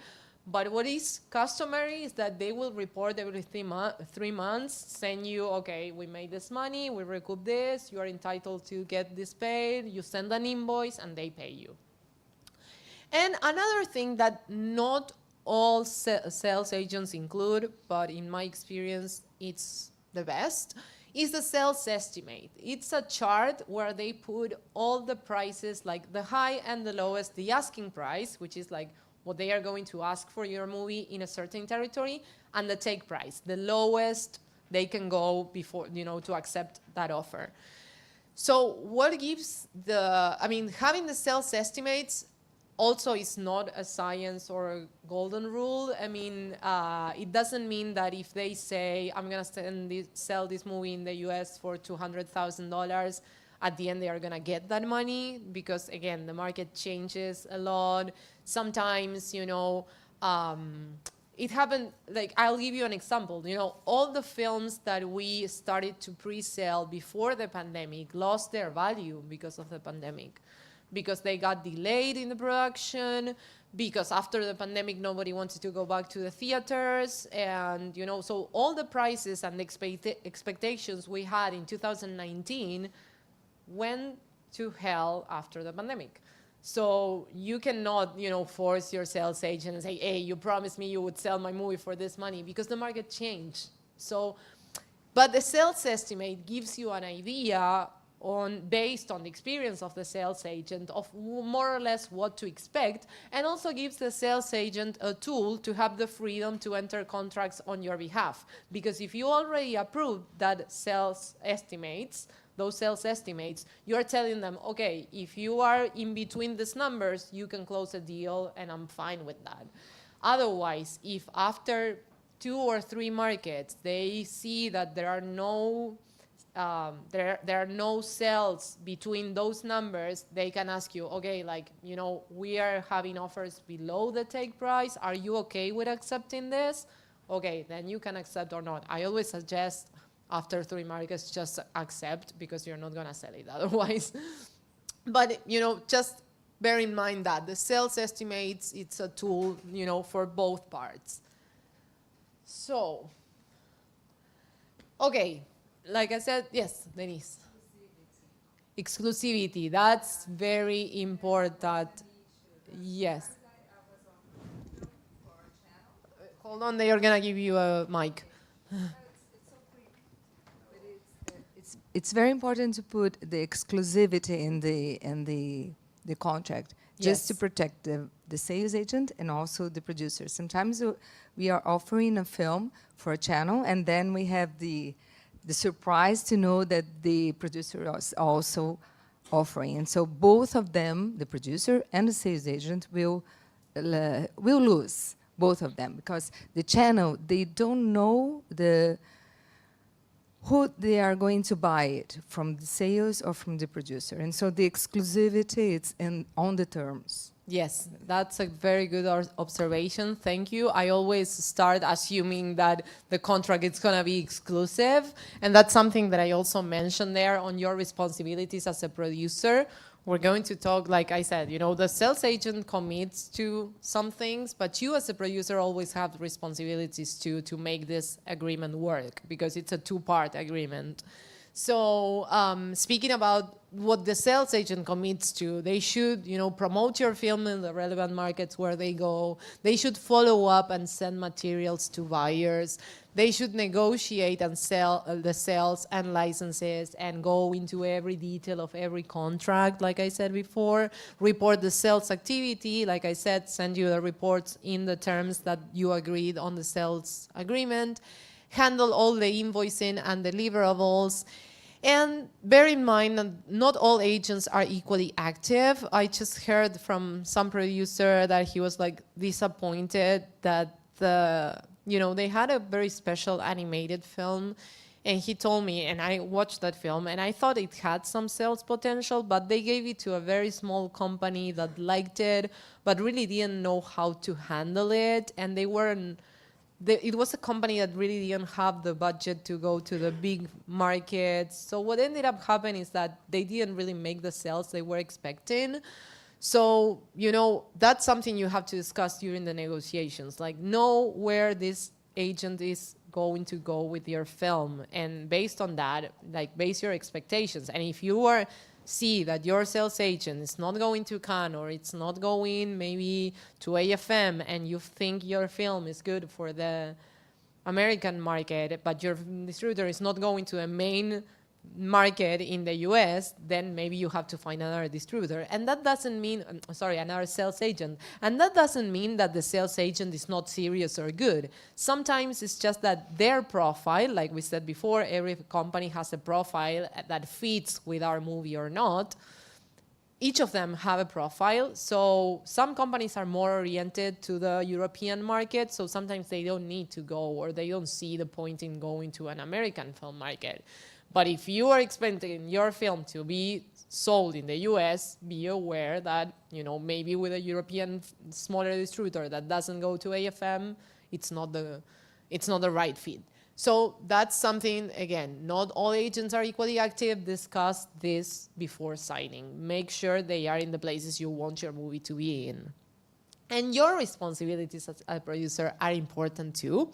You must deliver the materials in case the movie is completed, and when the movie is completed, of course. Before that, and by materials, I mean, like I said, delivery materials, it includes DCPs, trailers, still dialogue lists, legal documents. Legal documents are really important, like chain of title. I mean, I'm not going to go into legal details, but be aware that sometimes it's producers sometimes don't care about a certain paper, like the certificate of origin of the movie. And there are territories that don't really need those documents, but some others are more strict, especially when it comes to territories like I mentioned before that have to apply, to some funds for the distribution of your film. So if you really don't provide all those documents, you're getting into trouble. So make sure you provide everything, and make sure all those delivery materials that the distributor, sorry, I'm having an issue on the second part. The sales agent is asking you, make sure that that list of materials is also included on the sales agreement. Whatever they ask you to deliver, put it on the sales agreement so you don't have any surprises. And also, if your movie is not completed yet and you're making pre-sales, commit to deliver what they are asking for. For example, when working in animation takes maybe 2 or 3 years to get a movie produced. So you start pre-sales very early with a teaser. So usually what you do in the sales agreement is put in okay, the producer will commit to have a new trailer by Cannes 2026. A third trailer by AFM 2026, and the movie completed by Berlin 2027. Well, make sure you are on time, because you are in breaching of contract if not, right? And then the sales agent can, finish your contract, because you are not, you have as many obligations as they have, So if you commit to deliver certain materials at a certain market or a schedule of time, make sure that you're going to be able to cover that or to fulfill that. And if you're not, have a good communication with your sales agent and warn them, hey, I know we signed for a new promo by Cannes, but I won't be able to make it. And don't say that just 2 weeks before Cannes. Try to tell them, you already know as a producer if you're going to fulfill that, within a certain window of time or not. So if you see that you're not getting there on time, warn them before, let them know before, because it really happened to me, that having a movie that they said, okay, we're gonna have the movie finished by Cannes. We already bought the market premiere, the market screening. We had already scheduled the ads and everything on the media. We already paid for all of those, and literally 2 weeks before the market, when the ads were already running online and everything, they call us and say, oh no, we're not finishing the movie. And it's like, what? No, we still need money for the post-production. It's like, what are you saying? We were launching your movie in this market, and you knew in advance you were not going to fulfill this. So don't wait until 2 weeks before. The distributor, the sales agent is not gonna break the contract just because you are not, delivering on time. But try to be, kind, polite, and say things in advance. Because if you do that, like just call and say, sorry, I don't have the movie, you're making your sales agent lose a lot of money, and they will charge you that money for sure, because if they already paid for everything, that's something that goes to the expenses they are charging you. So, make sure you have a good communication. That's the last tip that I put there. Also, approve marketing materials, marketing assets if required. If the sales agent, is making a new poster or a new trailer, make sure you give the feedback and you approve them. Don't have the sales agent waiting for an email saying, okay, the trailer is approved. Like, have a good communication, be proactive, and also think that the sales agent is working with 5 or 6 other movies at the same time. So, try to be proactive on that too. And what Denise mentioned, respect the agent's exclusivity and let them lead communication with buyers. I understand that sometimes you go to a market or you have a friend or you meet someone who might want to make you an offer directly. Okay, you can do that, but you can say, okay, I'll put you in contact with my sales agent, because that's what you now have a deal with a sales agent. I know sometimes it's tempting saying, okay, I'll do this deal myself and I won't charge the commission I won't get charged the commission. But unfortunately, you signed a deal with a sales agent, so you have to let the sales agent lead that. Maybe, again, if you have a good relationship and you have a good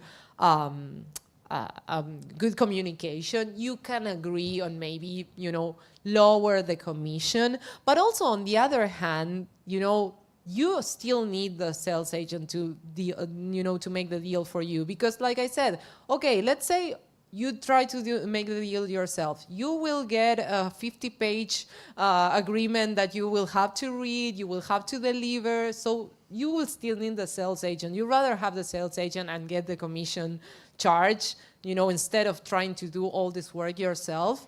So always, again, respect the exclusivity and have a good communication. If a situation like that shows up, talk to your sales agent, talk to the person who is making you the offer, and say, redirect them to your sales agent. And like I said, if you have the confidence, if you have the good relationship, to go to your sales agent and say like, hey, maybe because I brought you this, can we lower a little bit the commission? Maybe that's something you can do.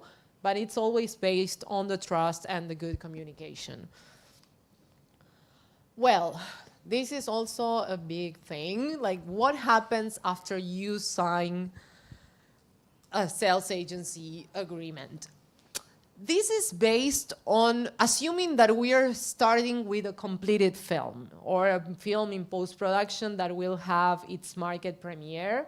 But more or less the cycle is the same when you have a film that it's in pre-production or in production and you're making pre-sales before the movie is completed. So it's more or less the same schedule. It's just that there is a certain number of pre-sales that you can do. It's like, when you're pre-selling a movie from a script or from a first promo and the movie's gonna be ready in 1 year, there are a certain number of buyers that will take the risk of buying the movie without seeing it, just by reading the script. But then that will slow down, So maybe in the first 1 or 2 markets, you will get 5, 10 pre-sales. But after that, it will also slow down. And then, you will go back to that point where you will have to wait until the market premiere of the film, until the film is completed, to resume the cycle of sales.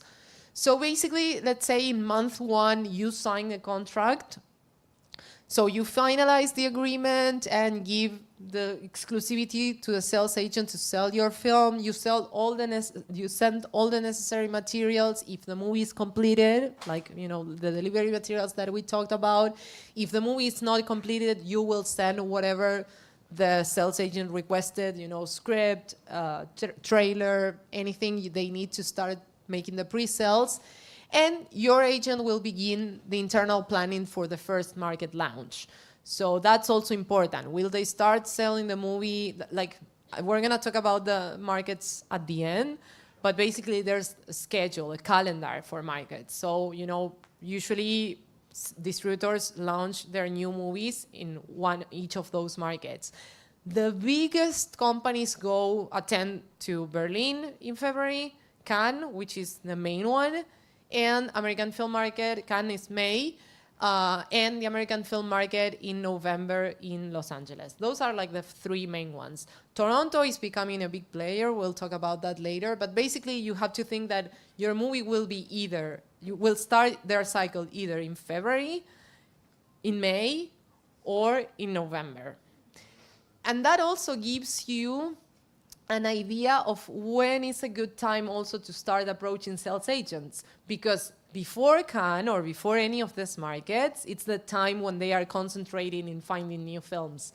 So January might be a good time, right after the holidays might be a good time to start reaching out to people because they are making their lineup for Berlin, which is the first market of the year. Definitely March, April, they are all looking for films for Cannes. And September, October, they are looking for films for AFM. That doesn't mean that outside of those dates, they are not looking for films.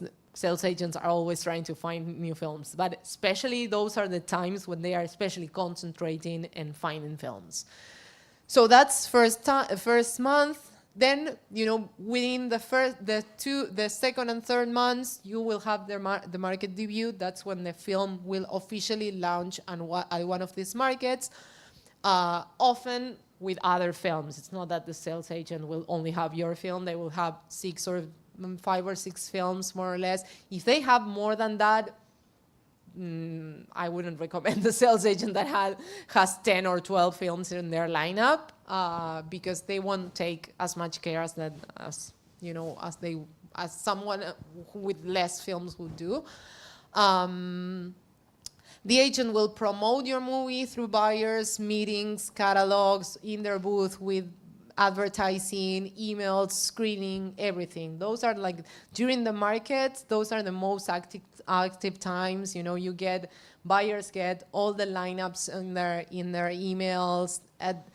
Before the times of internet, buyers would even receive printed scripts by regular mail. That was how the market, the big companies would send their printed scripts to the distributors. So that's how we're lucky that we have internet now. And that's the time also when the first buyer reactions start coming in.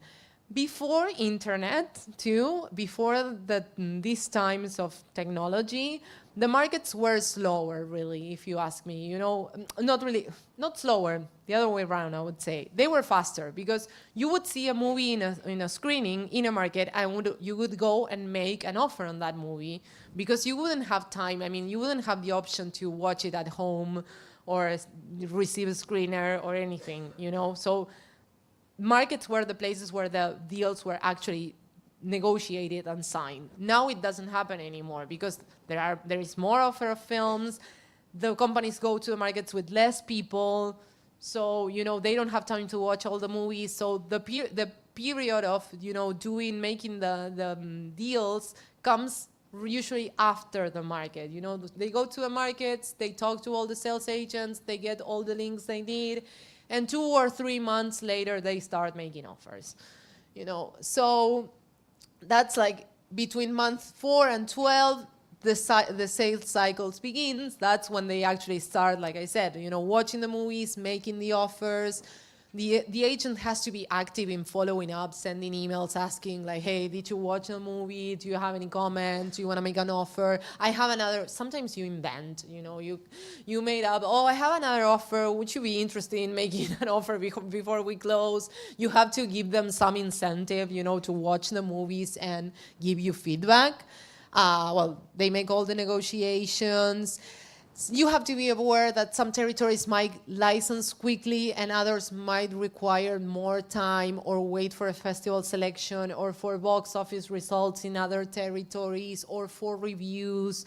Like I mentioned before, territories like Russia still today are very active in buying animation, for example. So they come and buy no matter what. If the animation is good, if they like it, they go and buy. But some others are like, who's gonna be the US distributor in this movie? And it's like, I don't have a US distributor yet. Well, I'd rather wait until I see how the movie performs in the US, you know?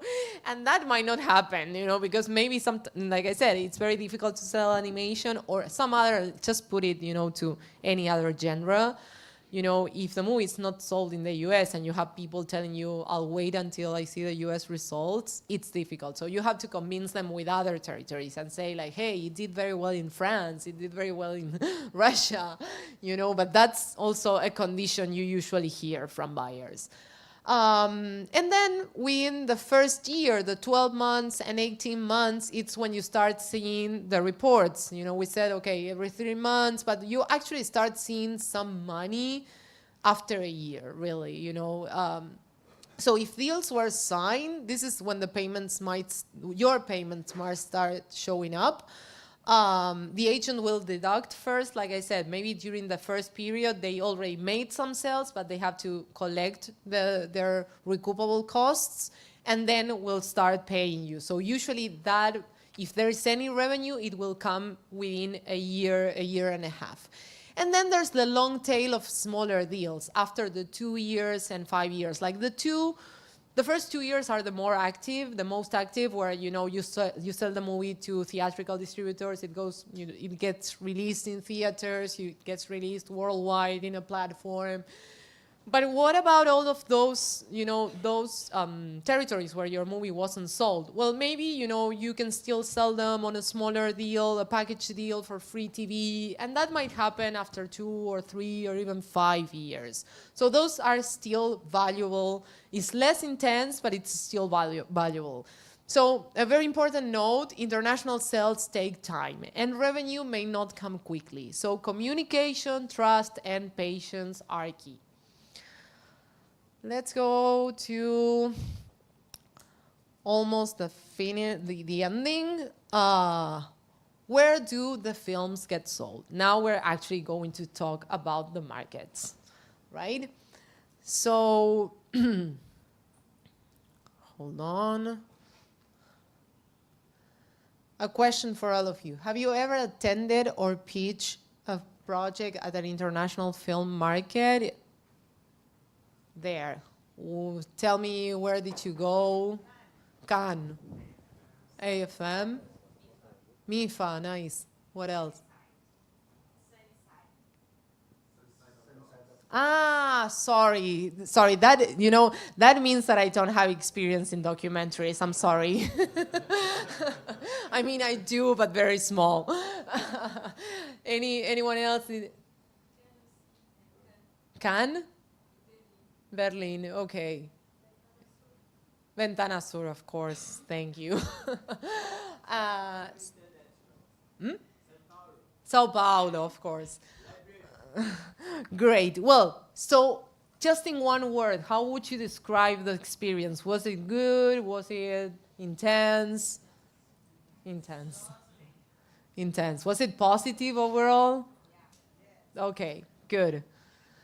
So you already have an idea more or less of how this intense world of markets is. So what is a film market actually? It's a professional space where films are bought and sold. Like I said, the difference between a market and a film festival, the markets can be connected to film festivals like Cannes or Berlin, or not, like AFM. AFM is exclusively a market. There is no film festival connected to it. And the focus of film markets is the industry people. You have to pay to be there, and you are selected to be there. It's not for general audience, and the goal is making deals, not just showing movies.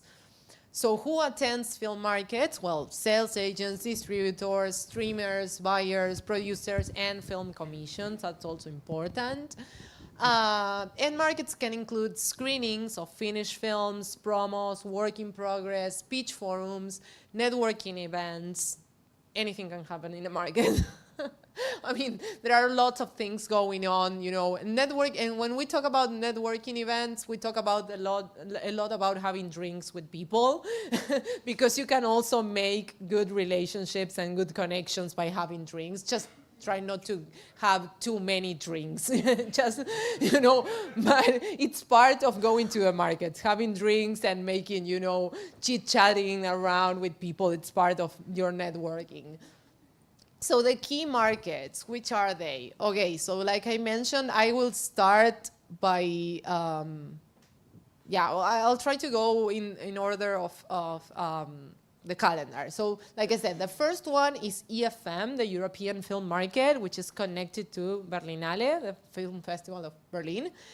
And in today's market, I would say it's strong for European buyers and art house films. It used to be different, but today it's really oriented for those distributors who are looking for art house films to be distributed within Europe. It's also, you know, good for smaller distributors, you know, who really maybe don't have the money to attend Cannes. Many of them sometimes don't attend Cannes.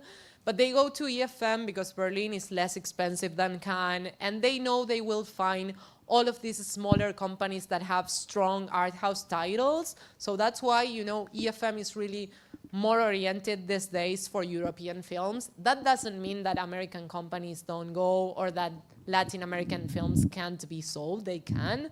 But I noticed that, you know, the trend is that it's getting more oriented for European films, and especially art house. After that, you have the Marché du Film in Cannes in May. I wrote there that it's the biggest and most global for all genres. I like saying it's like playing the World Cup of, of film sales. Like everything happens there. You have to be like ready, no matter what the size of your film is. It should be in Cannes, really, like in the Marché du Film.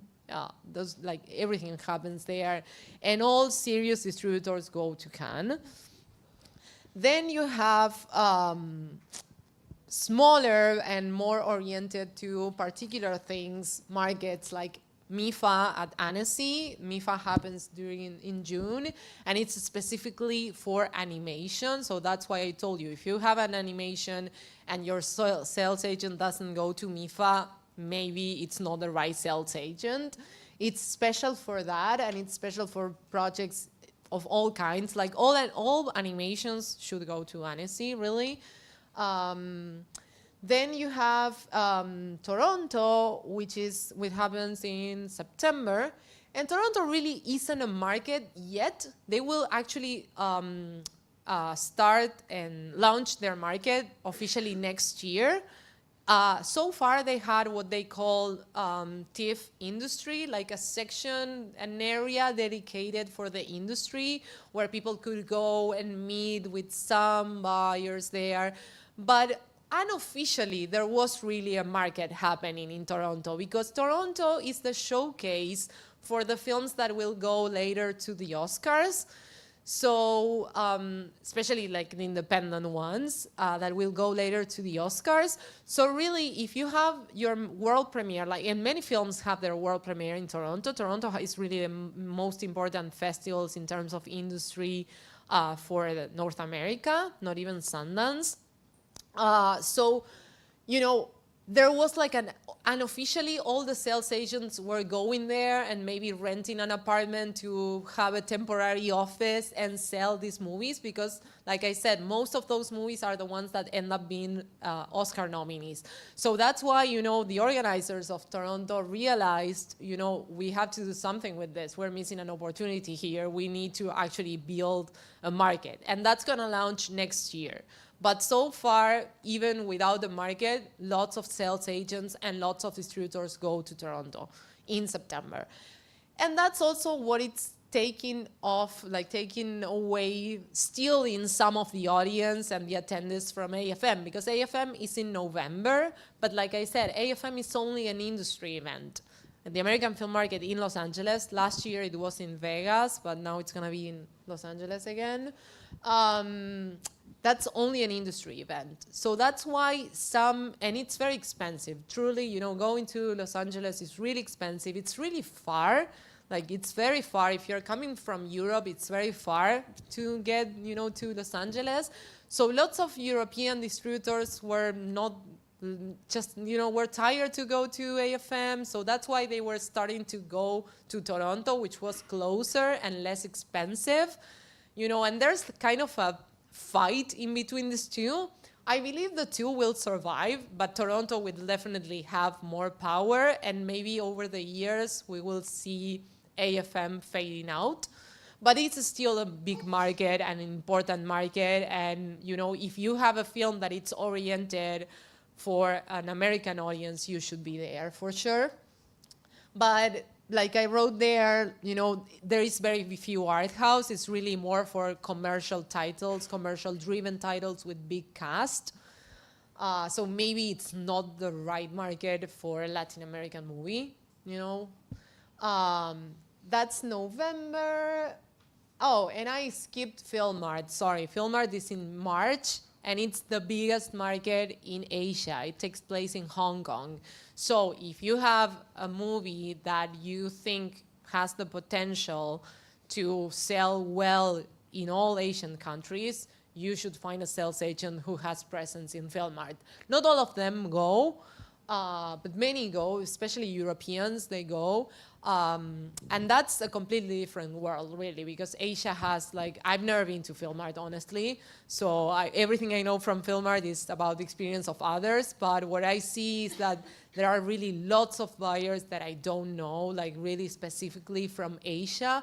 But if you happen to find that your project has a taste or something special for that market, you should find someone who goes to Film Art. And Ventana Sur in December, which was last year in Montevideo. This year it's going to be in Buenos Aires again. Ventana Sur is great for Latin American projects in general. You have, it's a small market, but all the main companies from Europe come, some Americans come. You have good showcases for animation and horror films. So I believe, in general terms, I know there are other, here you have your festivals, you have Rio Content Market, you have Sao Paulo Film Festival, Guadalajara in Mexico also has a good industry buzz. But really, Ventana Sur condensed everything and, put it into industry events and activities. And also they have the support. Ventana Sur is supported and sponsored by the Marché du Film de Cannes. So all the team from Cannes comes here, and actually I say here because I'm Argentinian, they go there, and you have festival programmers who go there too. So it's really a good market. Maybe it's not as active and as overwhelming as the big markets, but for us in this area of the world, I suggest you attend Ventana Sur. Okay, so the best reasons to attend the market as a producer is you better have a film in post maybe that you want to find sales. You're pitching a film in one of the co-production forums. You're premiering your film at the festival connected to that market. If you have a movie selected in Cannes, well, it's great that you are at Marché du Film and see what your sales agent will be doing. Just make sure you have a clear purpose and a plan when attending a market. Just try, because attending markets is, like I said, it's expensive, it's overwhelming, it takes time. So just don't go there just to see, because you might, like I said, avoid attending there just to be there, because it's overwhelming and it can be frustrating. If you really don't have anything to do in a market and you see all these people walking around, always busy and making deals, and nobody has time, and they just have time to smoke really quick and run to another meeting, don't get into that rush without the purpose, really. I'll tell you, because I've done markets for 15 years and I'm really tired of doing markets. So if you don't have anything to pitch, just attend as an observer and take notes and learn for next time. But be aware of that. If you don't have a purpose, okay, just set up your mind and be aware that people will be running, they won't have time for anything, They are focused on making business. Also consider that some markets offer online industry badges. Like you can, maybe you can somehow attend, let's say, Cannes online. You buy an online badge and you can access the market screenings that are online. There is a small platform where you can connect with the attendees and maybe schedule online meetings.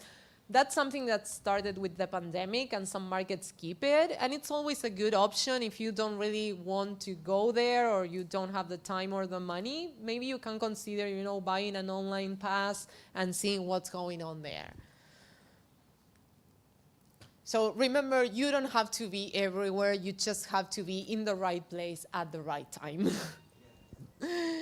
So now we're done. Finally, we have 15 minutes for final insights and Q&A. I will just do a quick recap on what we talked.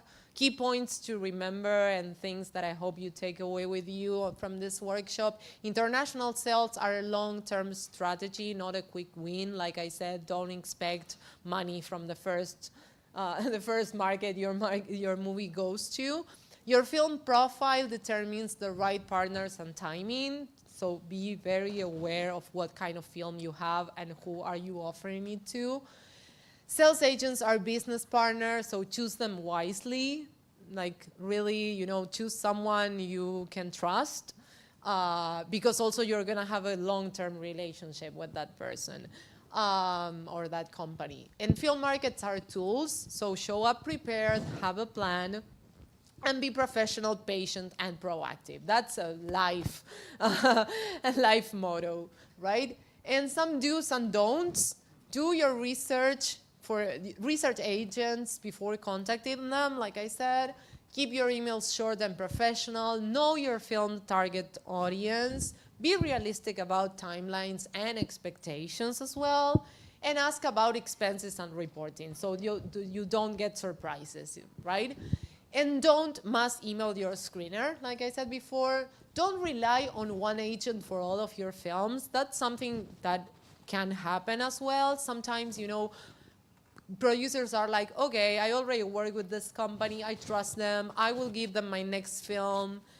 That doesn't mean, the company can have the best intentions, but they might not be the right partner for, that movie. It happened to us that a company, when I was working for this company that sold a lot of animation, we were selling an animation from the producer, and the producer gave us another film from the same director, but it was a live action, a little bit erotic, nothing to do with the kids' animation we were selling. And they still gave us the movie because, they didn't find any other sales agent. They already trusted us, and they said, like, okay, let's gonna do another deal.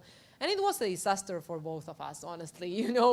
We didn't get to sell the movie to the right people. They didn't receive what they were expecting. And just because, they said like, okay, we're relying on this sales agent that we know. No, be active and find the right partner for each of your movies.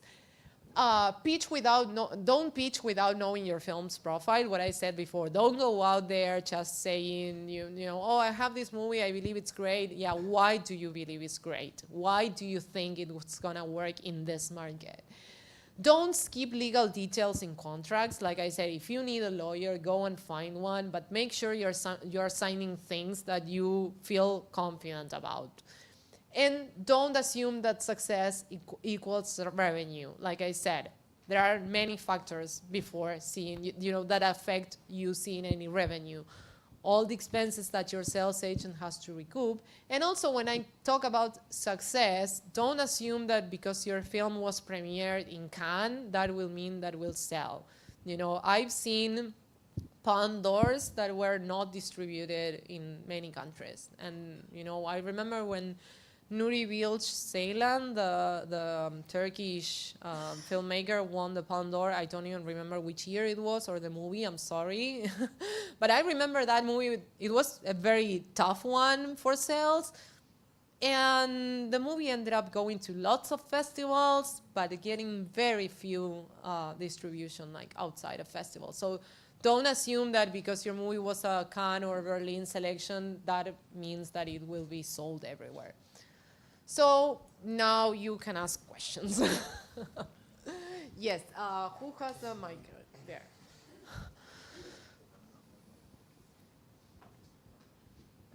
Hi. Hi. So in Brazil, when we try to get funds, we go usually to Fundo Setorial. And the Fundo Setorial obliges us to have a distribution contract. And then the distribution contract never wants to do only Brazilian territory. They want, they want global. Yeah, That's most of the tricky. time. Yeah, most of the time. And then, what you do, you have a distributor with a global rights, and how do you get a sales agent? Well, that's tricky because what kind of distributor does that? Because usually, I've never heard that a domestic distributor would ask for distribution It happened worldwide. with me. No, Yeah, no, it I happened. trust you, but it's not usual. And also, what I think is that you should, if someone is asking you to give them world rights, that shouldn't, they are not entitled to oblige you, to force you to do that. If you need the commitment, as far as I understand, it's also only for Brazil. Maybe they can ask you for Latin America, but asking you for the world is not fair, and you shouldn't sign a deal with someone who's asking you for the world. And if they are asking you for the world, then you should maybe discuss, okay, what are you going to do with these rights? Because maybe what you can agree, I'm trying to make up my mind on a situation like that. What you can agree is, okay, I'll give you the world, but you are going to go out and find a sales agent for me. Because, it doesn't make sense that they are asking you. And in which terms would they be asking for the world? They will charge you a commission for every territory? Will they be selling the movie? I think if someone is asking for something like that, you should really go into the details and ask all of these questions, like what kind of deal are you going to do, and what are you going to do with the rights of my movie outside of Brazil? And if they can't respond to that, just move away and find someone else. Because in general, what I understand is that for funds, they just require Brazil. If they are requiring something else, it's not what you need for your movie. So discuss everything. And if you don't get to an agreement that satisfies your needs, again, ask what are they going to do precisely with your film. Maybe they have they have the intention of finding a sales agent. If they don't, you should, suggest it. But otherwise, just really move away and find someone else. If you try to keep it only for Brazil, maybe for Latin America, but not for the world, for sure. Okay, thank you.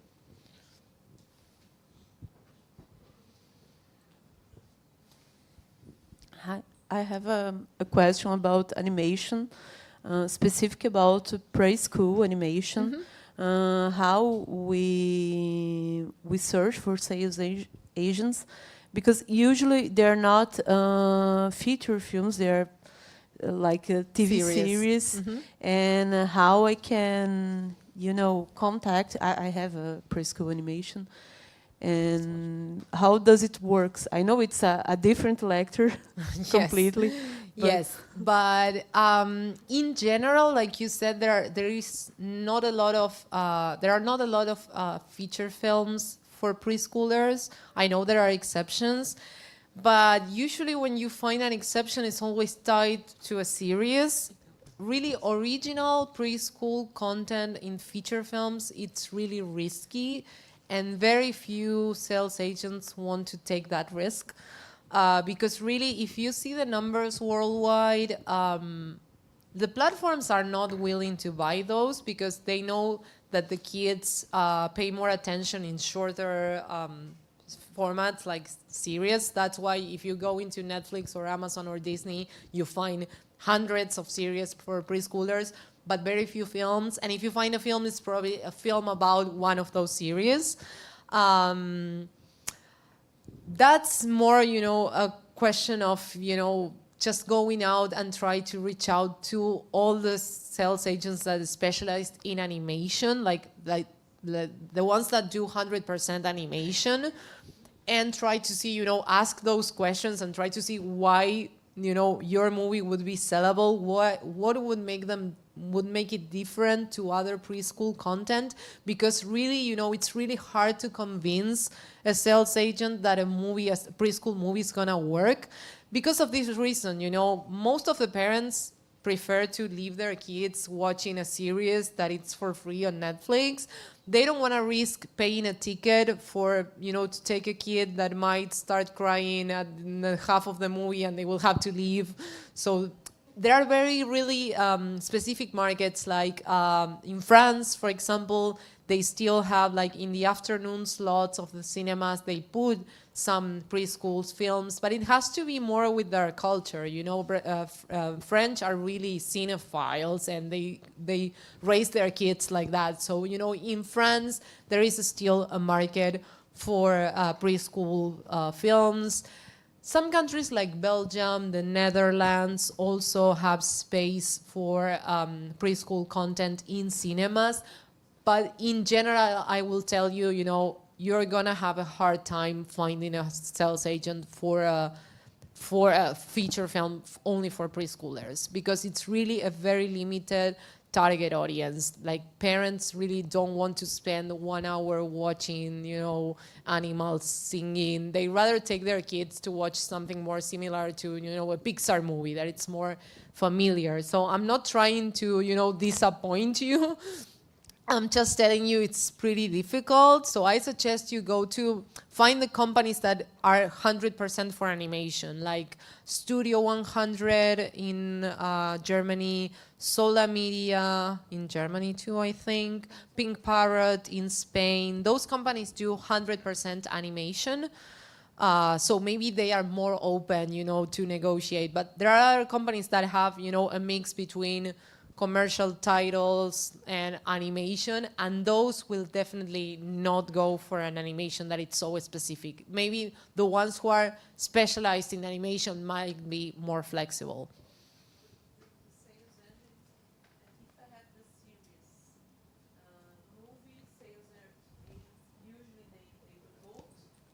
Hold on.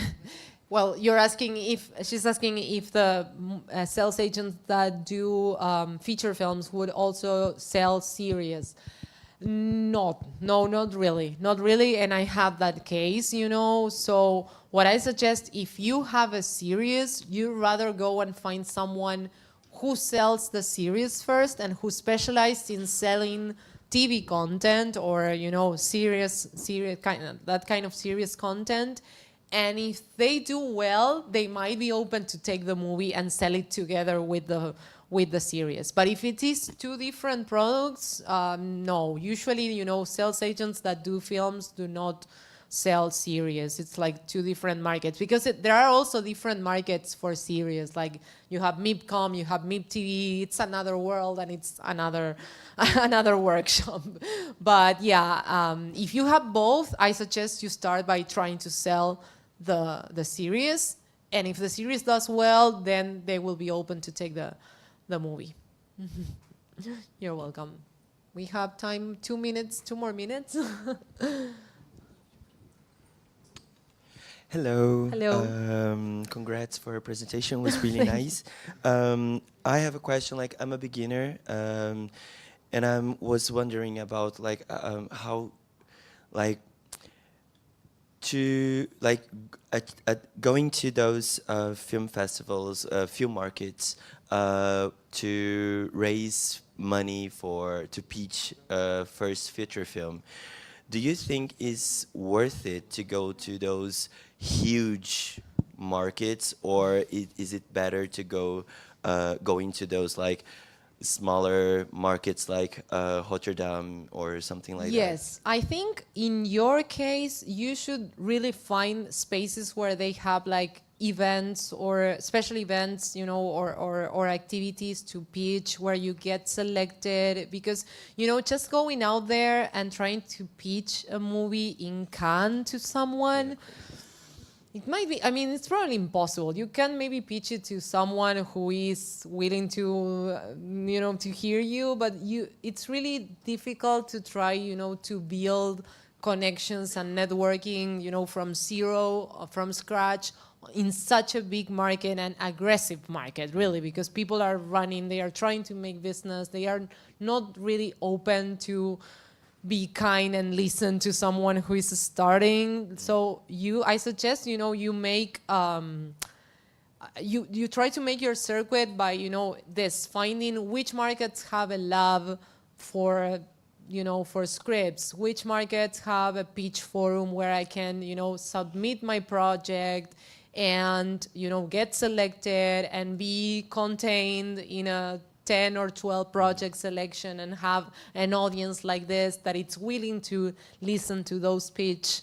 So yeah, maybe Rotterdam, Locarno, this smaller, but not, I mean, smaller compared to Cannes. These are still huge festivals, but they are more oriented for, to support debut features, first-time directors, and they have these special events for them. So also, I think also even Berlin has their co-production market.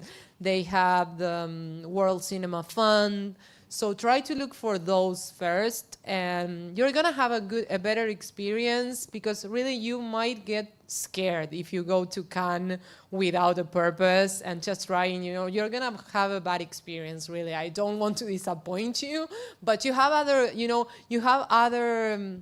other ways to get what you're looking for, and I think that's the traditional way, for first-time directors. And it's going to be more productive at the end of the day. And you're going to spend less money than going to Cannes, that you really spend a lot of money. And if you don't make it productive, you're going to be, twice frustrated. Thank you. You're welcome. Okay, we're done.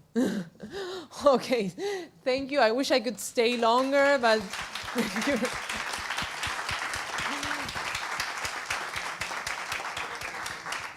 Well, thank you all for coming. Really, it was a pleasure being here with you.